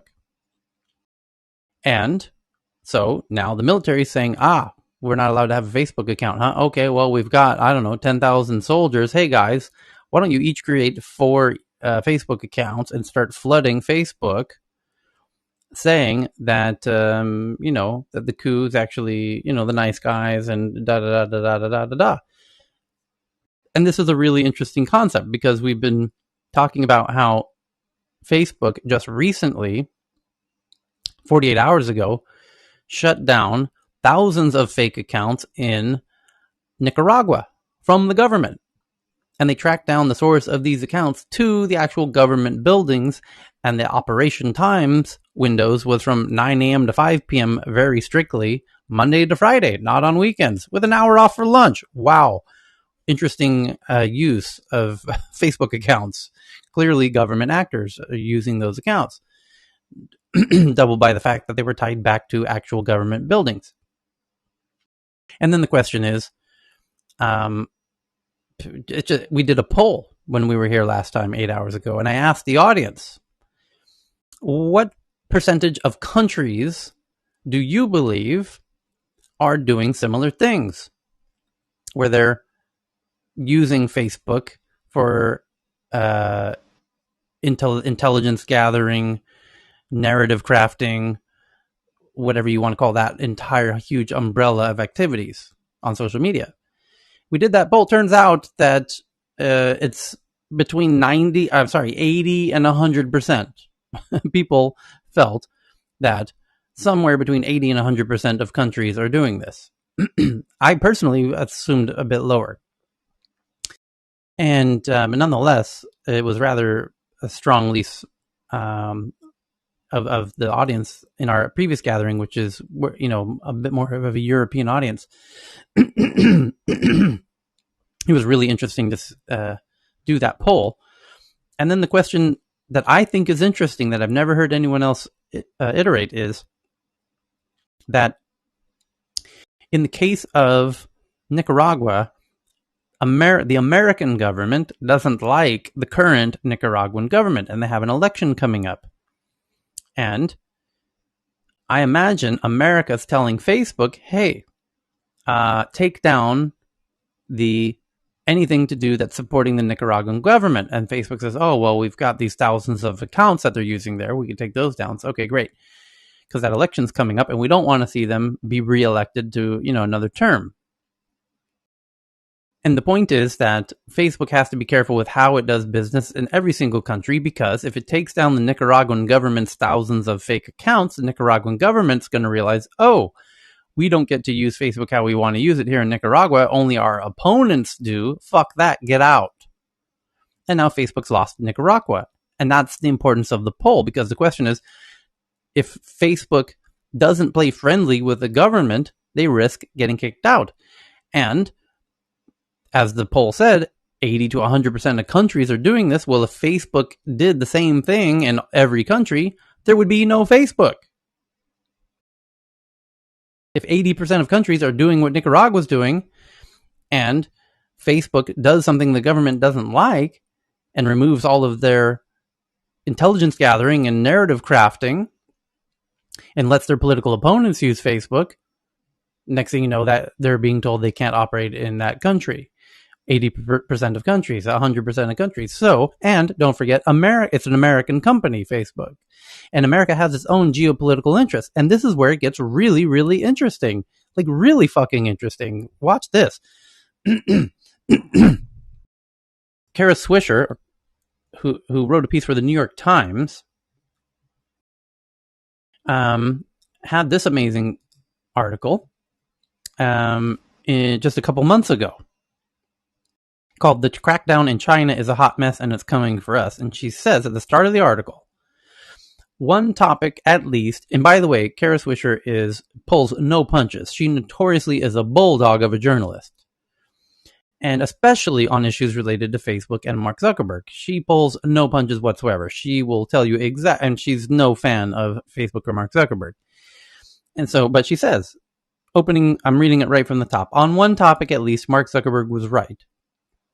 3 years ago, in an interview with me, while attempting to dodge questions about the growing misinformation uses on Facebook, he shifted the conversation to the growing dangers from China across the digital landscape. He argued that tech companies like his needed to be large, if only to fend off challenges from the Asian giant and its ever more powerful government-controlled companies like TikTok.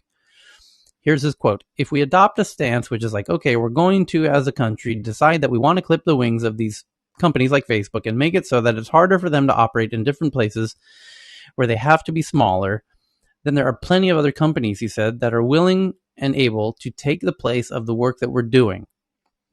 Essentially painting a stark choice for internet leadership between him, Facebook, and China's President Xi Jinping, he added. And they do not share the values that we have. While I did not buy his Xi or me argument at the time, he was correct. Meaning that even Kara, who's a huge Facebook and Zuckerberg critic, agrees that this is something we need to contend with and consider, which is China's weaponizing TikTok. And do we want TikTok taking over all of these countries around the world? Or can America use Facebook in a similar way for intelligence gathering of all kinds to influence geopolitical scenarios, like in Nicaragua, in this where they just shut down the government accounts just before days before the election? No doubt the American government had played a role in that move. So now the journalists are constant. We just read an article about how, from Time no less, about how Facebook's doing, how it's operating in India. Well, guess what, Time? Facebook might not have an option. America might be telling them, do this. Here's what we want you to do in that country. And if you don't like it, you'll be in deep shit at home in America.